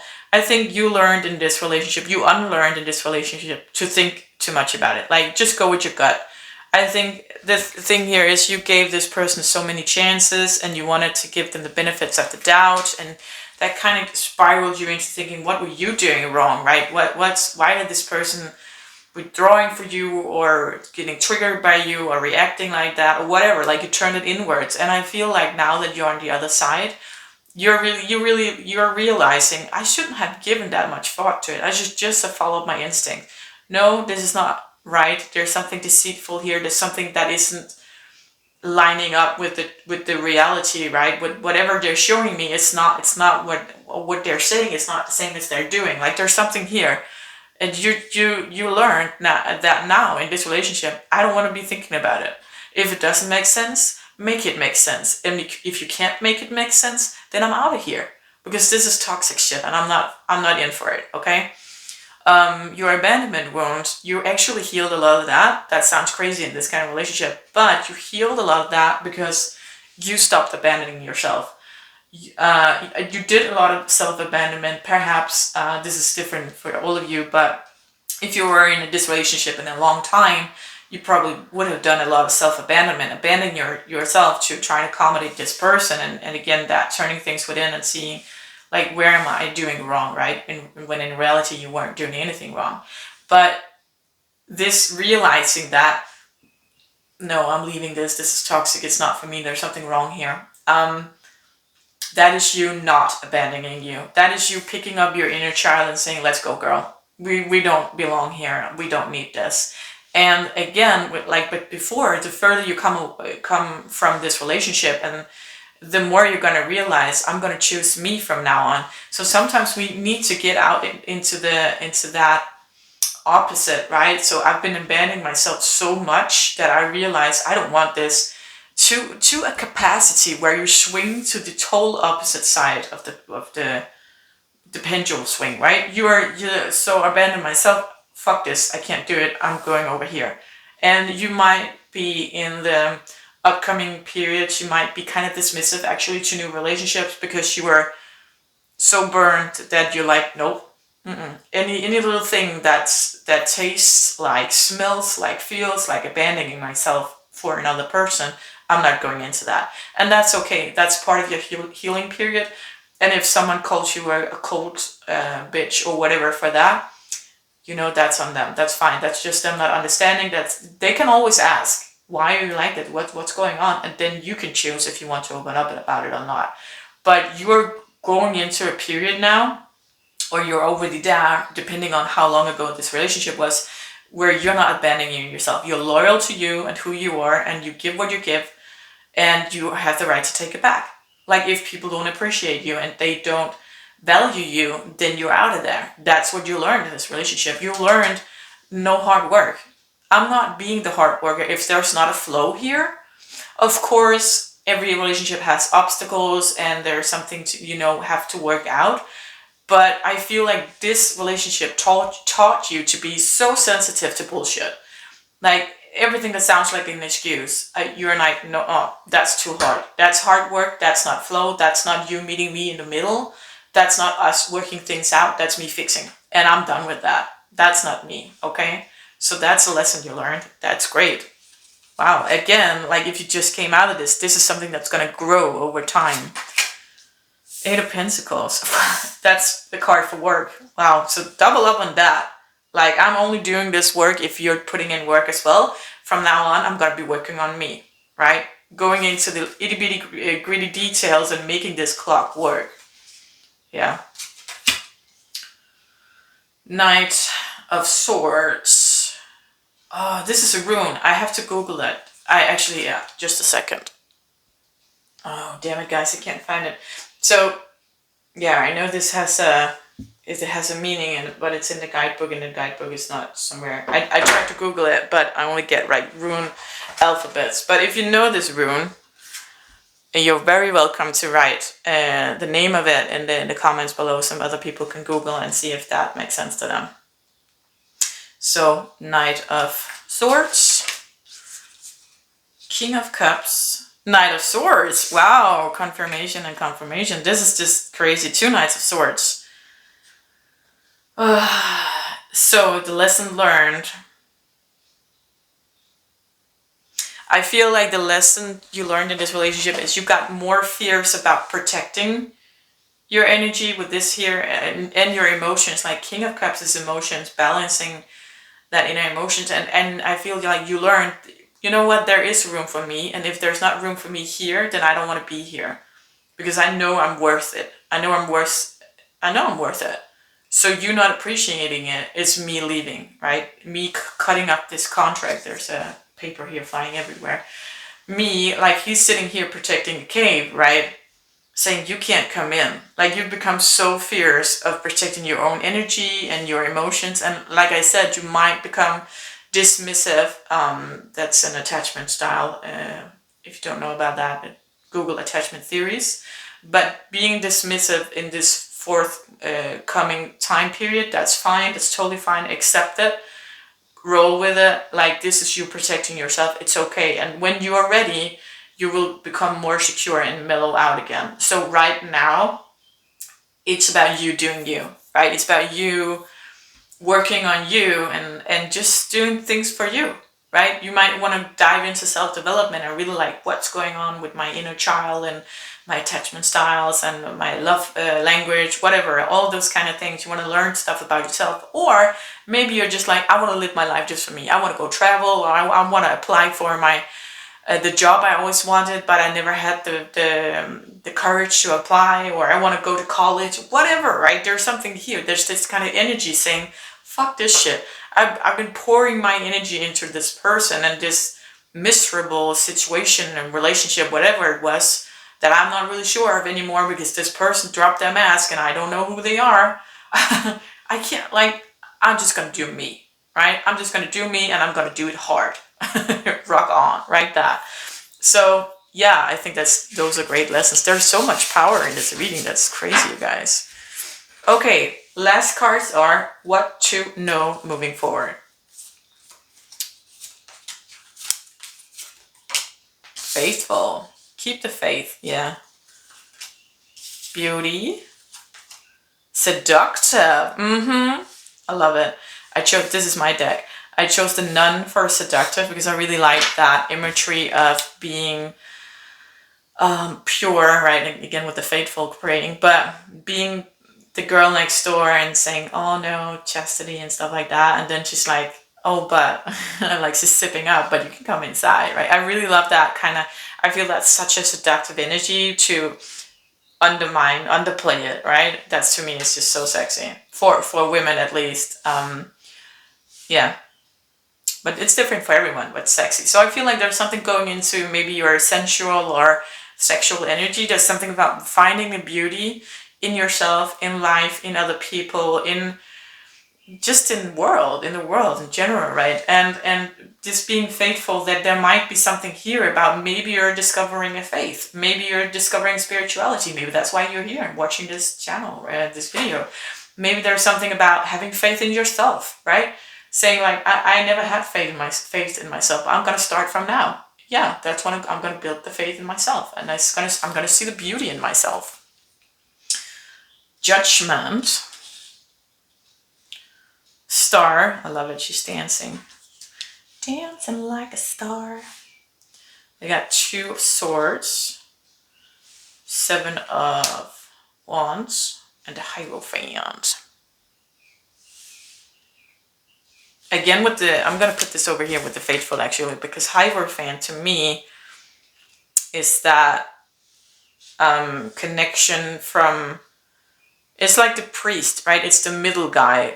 The connection between you and God is the priest, like in the old days, right? You don't need that connection anymore, but that's what I feel like it represents to me, the Hierophant. So, yeah, again, finding a bigger meaning, or finding God, or finding yourself, like whatever it is that you're connecting to with this Faithful card. It doesn't have to be spiritual or religious. It can be it could just be yourself, right? It's just going forward. There's so much movement, I feel, and there's so much growth, and you don't necessarily see it right now because you're still in, like, the seed is still just being planted, and just, you know, depending on how long ago this relationship was, right? But it's just started growing, and it takes time to grow. Going forward, yeah, dancing like a star, right? Releasing energy, I feel that's the same feeling I have with this Judgment. There's, for those of you who wants to dive deeper into your self-development, there's a lot of wounds here. There's a lot of anger, suppressed anger. There's a lot of blame. Like, a lot of things that needs to be released, and you need to dive into, right? If that's what you want, this is general reading, right? So, oh, I love this, actually. 7 of Wands is about being defensive, and usually, like, it's a very chaotic picture, but I love it in this deck because he's standing so firm. This hand thingy, like, look at this. Like, it's so firm. You can even, like, imagine roots coming out from underneath it. The base is so firm, it's not gonna knock over, and every other thing that tried to attack it is broken, right? Those twigs. And you're just standing strong here, holding this kind of golden snitch, like if you've seen Harry Potter. Like they're trying to throw splinters at you, but when they do that, they break themselves, and you're just standing there like, it's not affecting me. No. So moving forward, like this taught you to just, it's gonna roll off your back like water off a duck, right? You're not doing conflicts anymore. You're not. This time period is about you protecting your heart. It's about you figuring out who you are. It's about you building you. It's about becoming stronger.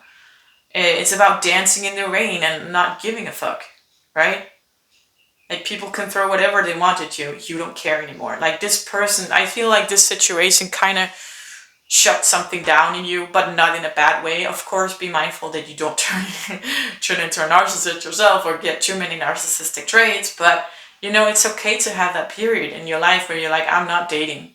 I'm not doing this. And if I'm dating, I'm doing it on my terms and I'm doing it slowly. And if any red flag I see, I'm out of here.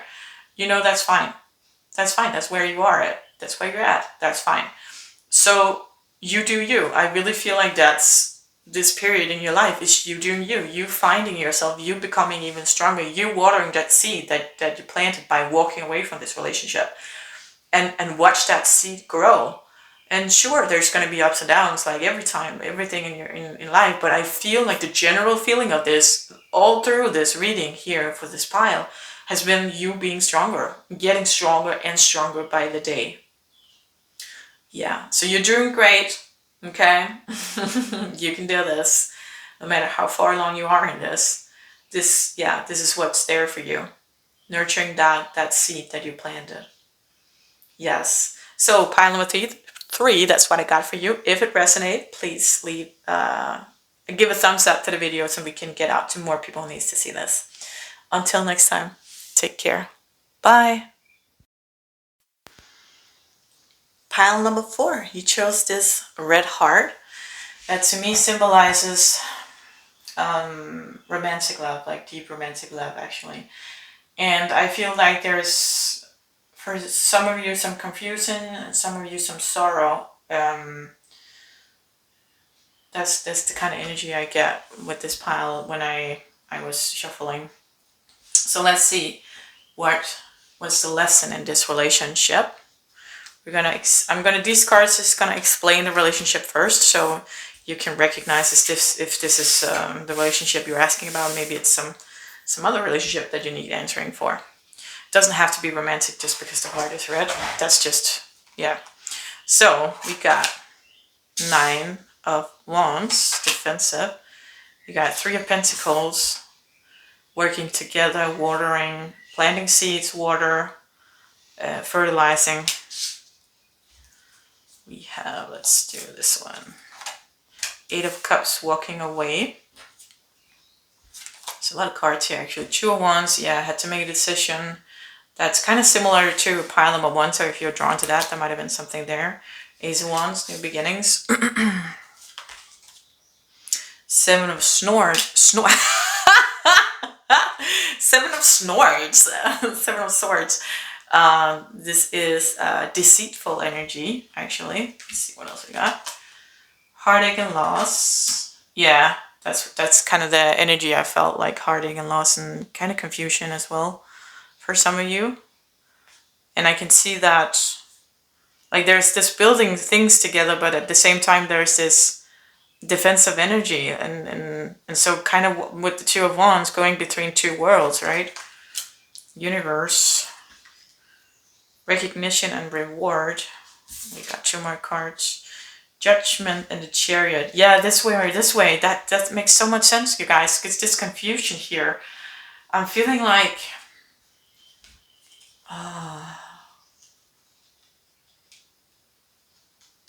this is a relationship where you get really triggered, actually.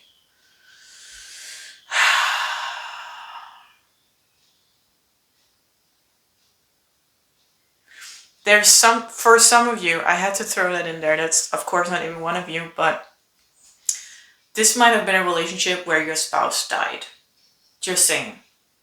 because there was something here.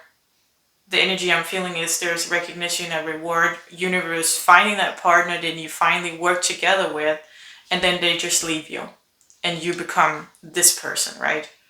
You become defensive towards anybody, and your energy becomes sneaky, and you don't know which way to go, and there's kind of this. So there's a new beginning with Ace of Wands, but you don't want a new beginning. So this is just for some of you. I'm going to jump into more the broad interpretation after that. But if that's you, your partner maybe just left you abruptly, ghosted you, or never gave you an explanation. Like this was good. This was romantic love. Everything was going fine, and then suddenly, bam. That's kind of for some of you. For others, there's this confusion because this person keeps turning. I feel, or relationship, but I feel like you're not turning. I feel it's not the relationship. I feel it's the other person. But it might be the relationship in total. It might be you guys triggering each other so much that you keep like flip-flopping, both of you. But I feel like maybe more of that it's the other person, since I feel like there's confusion and this way or that way. But that might of course also be like you don't know if you want to be with this person or not. Like it's good, but you get defensive, they trigger you, you want to leave. There's heartache and loss, but there's also recognition and reward. And this new beginning, this passion.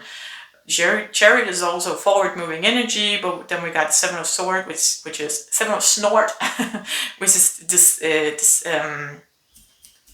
deceiving energy, right? And it's just like, are they deceiving you? Are they not? They're triggering you. You're becoming defensive. They become defensive. There's a little bit of this in Pile number 2 as well with that energy, but this kind of feels like more. Not that deep. Like pile number 2 was really deep and enmeshed in some ways, but this kind of feels like maybe it's a newer relationship, or it's it wasn't that long, or it was kind of more superficial. Maybe you're kind of trying to get close to this person, but you can't really, and it's not like they're wearing a mask like we talked about in pile number 3. It's just like, is this a match? Is this not a match? What's going on? Do I need to grow? Or am I like, what? Is it just not like what? Feels very confusing, you guys. Confucius. So let's take a, if this sounds like your reading, let's go take a look at, well, okay. So let's take a look at what's going on. If not, maybe try to pick one of the other piles and see if there's lessons for you there. So first of all, I'm going to look at how this relationship affected you. So we're going to look at the triggers, and then we're going to look at what healed in you, okay? So you got triggered, victim, 7 of Pentacles, 6 of Swords, moving on, 7 of Pentacles, being patient, reaping what you sow in the right time. I got shine, the sun, yeah, so that's the sun again. 2 suns, 9 of Wands. Again, this is 9 of Wands could be defensive, but most of all, I feel like it's an energy that's tired. And this is kind of, again, 2 ways, right? One is being patient. I'm staying here being patient. The other is moving on, 6 of Swords. So I wanna touch on, because now I feel there's 2 roots here. I want to touch on the first root of if this was your spouse dying or abruptly leaving you. They triggered you in their light, right? In them standing in their light and them being who they are, it kind of feels like you got tired, you couldn't keep up with them. And you maybe put them on a pedestal, and like, because we, as people, we mirror us in each other, and you feel like they are too good for you. Like you couldn't keep up with them. You weren't good enough. But at the same time, you know, they were so good for you. You felt like they were doing something good for you, but you weren't like measuring up. And that's not necessarily true. I just want to say that this is about your feelings, right? This is how you felt. So you're triggered on that and insecure about, should I leave or should I stay? Maybe there's something here. I just have to wait and see. Like, I'm growing. You felt like you're growing. but you just felt like you weren't growing fast enough for this person. At the same time, there's this victim card mentality. So there, and this is the trigger. So there was, whenever this your partner, there was something about their victim, they had a victim mentality, or you perceived it as that. That's not necessarily true. Again, that's just how you felt. And I feel like because I don't feel like it's true actually. I feel like they had an issue, or they confronted you with something, or they said that this is a struggle for me, and you try to fix it. And you couldn't keep up with that. And again, you put them on a pedestal, right? And that gets you tired and makes you feel less. But that's not necessarily how they felt in this relationship. But I see, like, if you're in love and stuff like that, this is kind of a natural thing to do. And you get insecure and you get triggered. I would say that this is actually very mild triggers compared to the other piles. This is just you feeling inadequate, and there's always something to do about that, such as communicating with the other person, saying, I feel inadequate, I feel like I can't reach you, I feel you're too high. And then the other person can talk to you about, like, why are you putting me on a pedestal? Let me list to you my flaws. I'm just a human being just like you. And so I am further along in some parts in my journey as you are in some parts of your journey. That's what makes us a match, because we can help each other and we can support each other. And all I really need is just for you to give me a hug, right? Show me some love. And you're really good at that. You're really patient with me. I love that. I need that. I need you to see this light in me because I don't see it myself, right? You know what I'm saying? So you could just perceive this person as, someone you put on a pedestal and they're doing so great and they're so fantastic and you can't keep up with them. But in reality, maybe the way they're seeing you is that you're bringing out this light in them. You're creating the space. You're being patient with them. And, also this card, putting in energy. And they're so grateful for that, right? But you don't see it because all you feel is your inadequacy. And I love that if you communicate with each other and being honest and being vulnerable with each other, then you can meet each other and you can help each other see a different perspective, right? But I feel like you kind of got stuck in your triggers of being defensive, because this can also sometimes be defensive, and wanting to move away. And maybe even you did. Maybe there is a back and forth again here with this card. Let's see if we can find it again. I feel it's very good. Well, you guys wait. This here. This way or that way. Am I good enough? Am I not good enough? And am I going to stay here and be patient and see what this turns out to be? Or am I going to leave because I feel inadequate, right? But that isn't necessarily the truth. And so what if you left this relationship and the other person was like, I'm going to lose this person who's so patient with me, who makes me grow, who sees my light that I don't see. And you're going to take that away from the other person, right? Because you feel inadequate. I'm not shaming or anything here. I'm just saying that what you perceive as being the reality isn't necessarily the reality. And I'm very sorry if you lost your person, if they died. I just wanted to say that, put that in there. But yeah, so that's the one story. What else do we have? Like the other storyline here.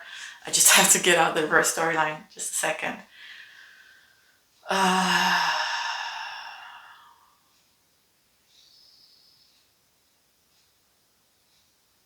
The other storyline is that this person was very much, your ex-partner was very much in their victim mentality, but you were kind of patient and again trying to fix things.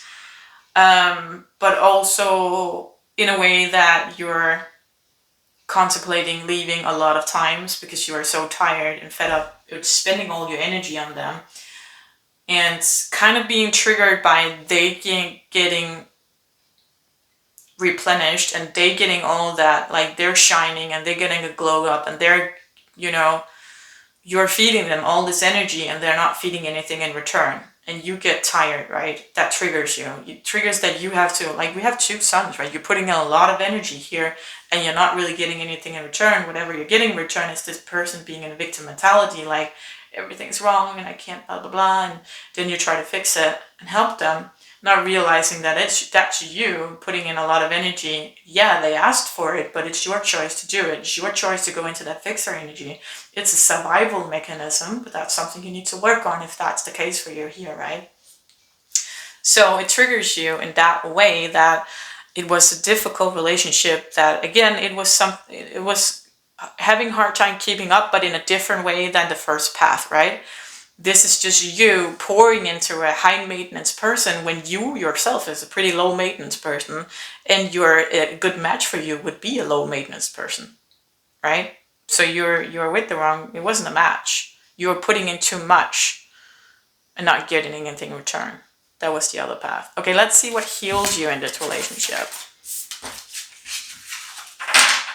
I think this is the first pile, or the first pile is the last pile. I think it's the only pile that has like 2 paths actually. Otherwise, it's been pretty straightforward in the readings. So let's see what healed you in this. 5 of Cups, the Devil, the Devil, Crown Chakra, Strength, King of Swords. Wow, Hermit. I feel actually this is interesting. Doesn't really matter with which path this is, if it's the first or the second. This person brought you out of your hermit mode is what I'm feeling. So when you met them, you were kind of in your hermit mode, not really, yeah, just doing your thing with yourself, right? Maybe you had some wounds, you were still licking and stuff like that, but this person kind of pulled you out of that cave. That was a really good thing, regardless of this being like the first pass of that person you loved so much that you lost, or being that high maintenance partner, because you wanted to make an effort. No matter what path it was, you wanted to make it. This person made you want to make an effort, right? And I think that's a good thing. We say, because you were kind of in a slump, you're kind of stuck in that cave, and just how do you say that? Peering out, looking out, like sometimes. You see that? It's just, oh, wait a minute. Here you go. Just looking out underneath the hood, and then you took the hood over your head again and go into your cave again. But this person kind of drew you out. That's so nice. What healed? I'm trying because there's 2 storylines here. It's kind of, yeah. So again, both of the paths here is you gain strength, and there's the snake. There's something about healing, and there's something about shedding skin and developing. So no matter what the path was here, it's equal for both. What healed in you was that you developed and you grew and you healed and you got more strength because of this person, because of this relationship. I feel like with this King of Swords, it's actually very interesting, because swords is usually, it's the mental energy, right? Being in your head. And I feel like that's where you were before. But this King of Swords is, first of all, his hair is across his eyes. He can't see. So he has to go by his intuition. He has this hole here by his heart where there's this glowing orb inside with his heart. So something is, like, they woke something in you, no matter, again, which path this was. This person woke they woke something, and something real, right? Something real. They pulled out a part of you that you didn't even necessarily know was in there, right? You're like, wow, this is me? I want to do this for this person. I want to be the best I can possibly for this person. And that's why in the first path, right, the first story, you felt like you were coming short, and reality is that maybe you weren't. Like, you should communicate about that, right? It's a past relationship, so we're not like, maybe you can't do that anymore, but just know that reality wasn't necessarily true. That was just your view of it. What you healed, we got 5 of Cups, Crown Chakra, the Devil. Oh, wow, this is so interesting. Again, both paths. What paths? Because we got the glowing orb again here around the heart, right? And he's embracing it. And I feel like you're releasing the skeletons in your closet. So there was something about this person, you could not be honest with them, right? Right there, it's like they just opened your closet and all your skeletons fell out. And that was so enticing to you. That was so like, wow, I can't not be honest with this person. I cannot not show them who I am. I again, with that, and that makes so much sense with that. We got the 2 suns. Where's the other sun? Where's the other sun? Give me that sun. Here we go. 2 suns, right? So that's meeting a person like this that draws something out in you and where you feel like you can't hold back is fucking scary and it's triggering as hell. So that makes sense for at least the first path, right?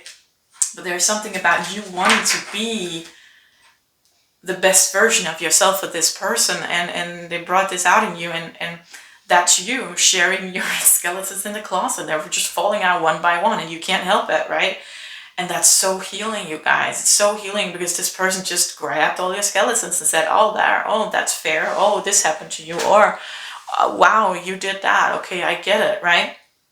Or whatever it is. Like there's something here like you wanted to share. And even if this was path number 2 with the partner being high maintenance and they might not, like partner number 1, the first path, right? Where that seems like a person that is much more, like they were maybe the light, kind of they were this person that the light coming out of their heart, that brings you to become that person where you can start that flame in your heart and say, oh, mirror yourself in this person, right? But in the beginning, it's scary to meet a person like that. And it's like you want to go back into a cave, but you couldn't. you couldn't. But so in that kind of way, it's refreshing that they're catching you every time you fall, every time you stumble, kind of like, oh, there's a skeleton falling out of the closet, and this person's just like grabbing it and saying, oh yeah, that's great, let's talk about it, let's embrace it, let's see what this is, right? I get it, I understand, I love you regardless. And if it's the second path with someone with that high maintenance that may not have been that first kind of person, right? Not being so embracive, you're still oversharing maybe in that case, but it's kind of cathartic in a way because you're throwing out the skeleton in your closet in that case and trying to make this person like see you. And maybe they didn't, because that high maintenance is not necessarily someone who sees another person, but you're still getting the skeletons out of the closet, right? I feel like that's very interesting. So it's 2 different paths, but it's bringing the same kind of healing here. And we got 5 of Cups. It's about focusing on the negative, but I feel like it's in this way, it's about what healed in you. It's about focusing on the positive. So this guy is looking at the 3 cups, which is fallen over, and it's not like it's empty, right? But if it turns around, there's 2 cups upright. So I feel like this relationship taught you, healed a part of you where it's okay to get the skeletons out of your closet. They're still good on the other side. And all that, you spending so much energy on suppressing those skeletons, and now they're just falling out, or the other person is kind of pulling them out, or whatever is going on, right? You're throwing your skeletons at them, trying to like, come on, love me. Whatever is the case here, you learn that, wow, it's so healing to just let out your skeletons, right? Wow. And then with that, it's a process, and then you can turn around and look at the 2 cups standing up. Then you can turn to the positive. Then you have more energy for whatever it is you need to use, like for whatever the good thing is in your life, right? So the skeleton isn't weighing you down anymore. Very, very interesting. And so we got the crown chakra, which could represent that this is a spiritual connection, meaning that, yeah, there's a higher purpose. So again, regardless if this is the one path or the other, there was something destined about this relationship, and there was something deeper, and I feel like there was something very cathartic and very healing about this relationship for you, and bringing you out of that cave and throwing out your skeletons of the closet, you growing and healing and changing skin, right, again and again. And like there's something really, you might not even have seen it in this relationship, how much you actually grow. Yeah. Wow. Okay. Then we're gonna look at what patterns did you unlearn in this relationship. So what did you, before you had this relationship, and then what did you unlearn during? Is that? Is one card? Okay. They're so thick. Thick. Is there, seriously? That's just one? Oh, okay. Well, Three of Wands. I love this card in this deck, like the the illustrations. Wow. Okay. So this is deep diving, right? Going for the kill here. So there's something about unlearning that. Let's see what else we got. You got, you guys, I can't make this up.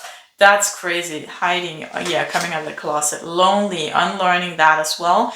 Again, with sharing your skeletons, you've become better, right? You unlearn that hiding and not going like, this is kind of, I feel like there's something about attacking yourself actually in this one. Usually I see this as at the self-development card. I love this card. Going for the bone, right? Going straight for the core. This is what I need to heal. I'm going for that. Like, let's say there's a wounded inner child. I'm going to heal that. This is what I'm going to do. Like, it's very straight on this here, focus, right? But I feel like this is kind of nitpicking yourself, finding flaws with yourself, putting yourself down. That's what I'm feeling here. We got stand your ground, patience and awareness. This is beautiful, you guys. I love this. I really do.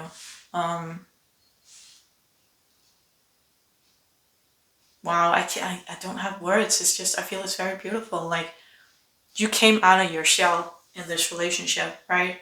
And you learn to stand your ground, regardless, again, if this is the first root story with you having that loved one that you felt like you weren't good enough for them because they were the sunshine, right? And again, that's your version of it. That's not necessarily true. Or if it was that high maintenance girlfriend or boyfriend which you had to keep up also, right? It doesn't really matter. Whatever it is, you learn to stand your ground. You learn to, come out of that cave and say, wow, I'm strong. You stop nitpicking yourself. You start realizing the strength that you have. You start having patience with yourself. You start having awareness of yourself, okay? So I feel like the two paths here is, the first path is the person taught you to have awareness about yourself and stand your ground and have patience, because that's what they do, right? So they kind of taught you that and you met each other in that. And the other person here being high maintenance, because you were with them, you kind of taught yourself to be aware about yourself and a patient. And this person kind of forced you into looking at you. Why am I giving so much to this high maintenance person when I'm not getting anything back? Like, it forced you to look within, right? So the first was kind of like in communion, like working together. That's where you grew. And the other is like, it forced you to grow because you were with this person. Either way, you kind of really, because we got this lonely, you met yourself. You came out of the cave. You stopped attacking yourself is what I'm feeling here, right? Wow, I can't, you guys. That's really, I feel that's so beautiful. There's so much calm in this energy. So yeah, that was fast. Last cards are what to know moving forward. So what do you need to know? Queen of Pentacles. She's been showing up a lot, actually. I think in pile number 2 at least. Whoops. 8 of Pentacles, yeah. Ace of Wands. Didn't we have that in the beginning? I'll just have to check just a second. 8 of Wands, fast moving energy. So 2 8s, that might have a significance for you. I want to say August. I don't know why. Because I never do like astrology or anything like that. But that's the 8th month. So just want to throw that in there. Maybe that's significant for you. So let's see if we can find out Ace of Wands. I'm sure this wasn't this. Yeah, here we go. Ace of Wands. This here. So, okay, yeah, I love that actually. So this relationship sparked something in you. And we see this here, like there's music, there's painting, there's a map, exploring, there's writing books, there's being creative, creating something in your life. This relationship started a spark in you, and it's still there. So you just have to know moving forward, whatever happened in this relationship, regardless of whatever path you were on, which one of these were your partners, this spark is still in you. Everything you got from this relationship is still in you. It's not determined, I want to say, for the other, how do you say that? Even though you're not with this person anymore, you still got everything, right? They just showed you. They just pulled out the skeletons. They just helped you heal. And now, moving forward, it's important that you keep up that work with yourself, that you look further into who you are and what needs to be healed, and still keeps transforming, because I feel like that was the beginning with this person. And there's a fast moving energy here. Be aware of that. So ride that wave, right? We have in Danish the saying, "Et smide mens jernet er varmt," which means you have to forge while the iron is hot. So you when you're making a sword, for example, you have to bang on that iron when it's hot. You can't bang on cold iron. That's not going to mold anything. That's not going to shape anything, okay? So there's something about keeping up with this energy that this relationship sparked in you. And if this was a relationship for a long time ago, this might have been your first love, right? That disappeared from your life for whatever reason. And now you're watching this video because you couldn't ever let go, but that might have been 20 years ago. Then go find that spark again. This relationship ignited a spark, and it's up to you to keep it going. Okay, it's up to you to feed the flames. You need to put in kindle and wood and to make the fire going. Okay? We do have change your focus, heart chakra, base chakra, move.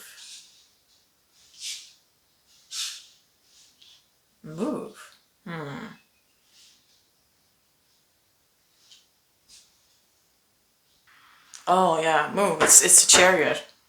But yeah, it's because I just got confused, because this is two people. This is a wedding, like being bound together. And heart chakra, base chakra, change your focus. Let's see, what's the two last cards? Perseverance and ups and downs. I see life as an incredible ride, and I'm lucky to be on it. Yes, the ups and downs make me want to puke sometimes, but they're also what make things fun and interesting. And when you look back, even puking on yourself makes for a good story. It does.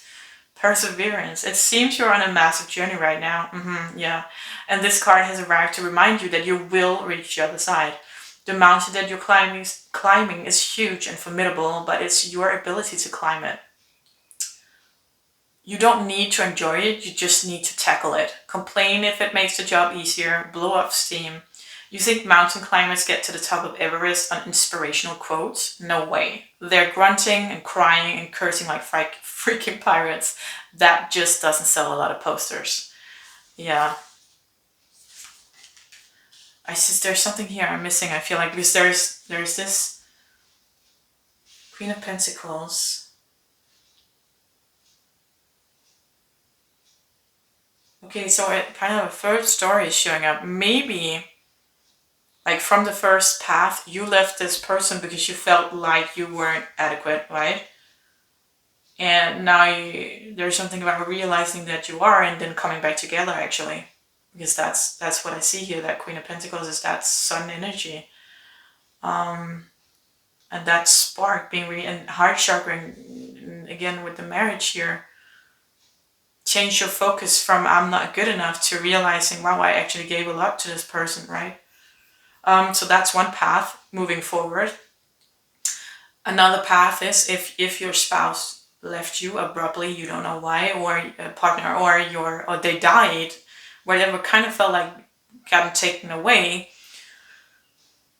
That's life. That's ups and downs. I know that's cynical to say, but that's not. But there's something else in store, and even though you might not be ready for it now, that's okay. And if you feel like I don't ever want to have a relationship again, that's okay. Like if you were deeply in love with this person and they died, you don't want to have a relationship again. That's totally okay. That's totally okay. But life still has a lot to bring, and there's still a lot of love for you, and there's so much for you. I feel here. There's so much, like life. I feel like life wants to give you something, and you just don't know how to take it, right? Because you're so used to being in that hermit energy, even though this person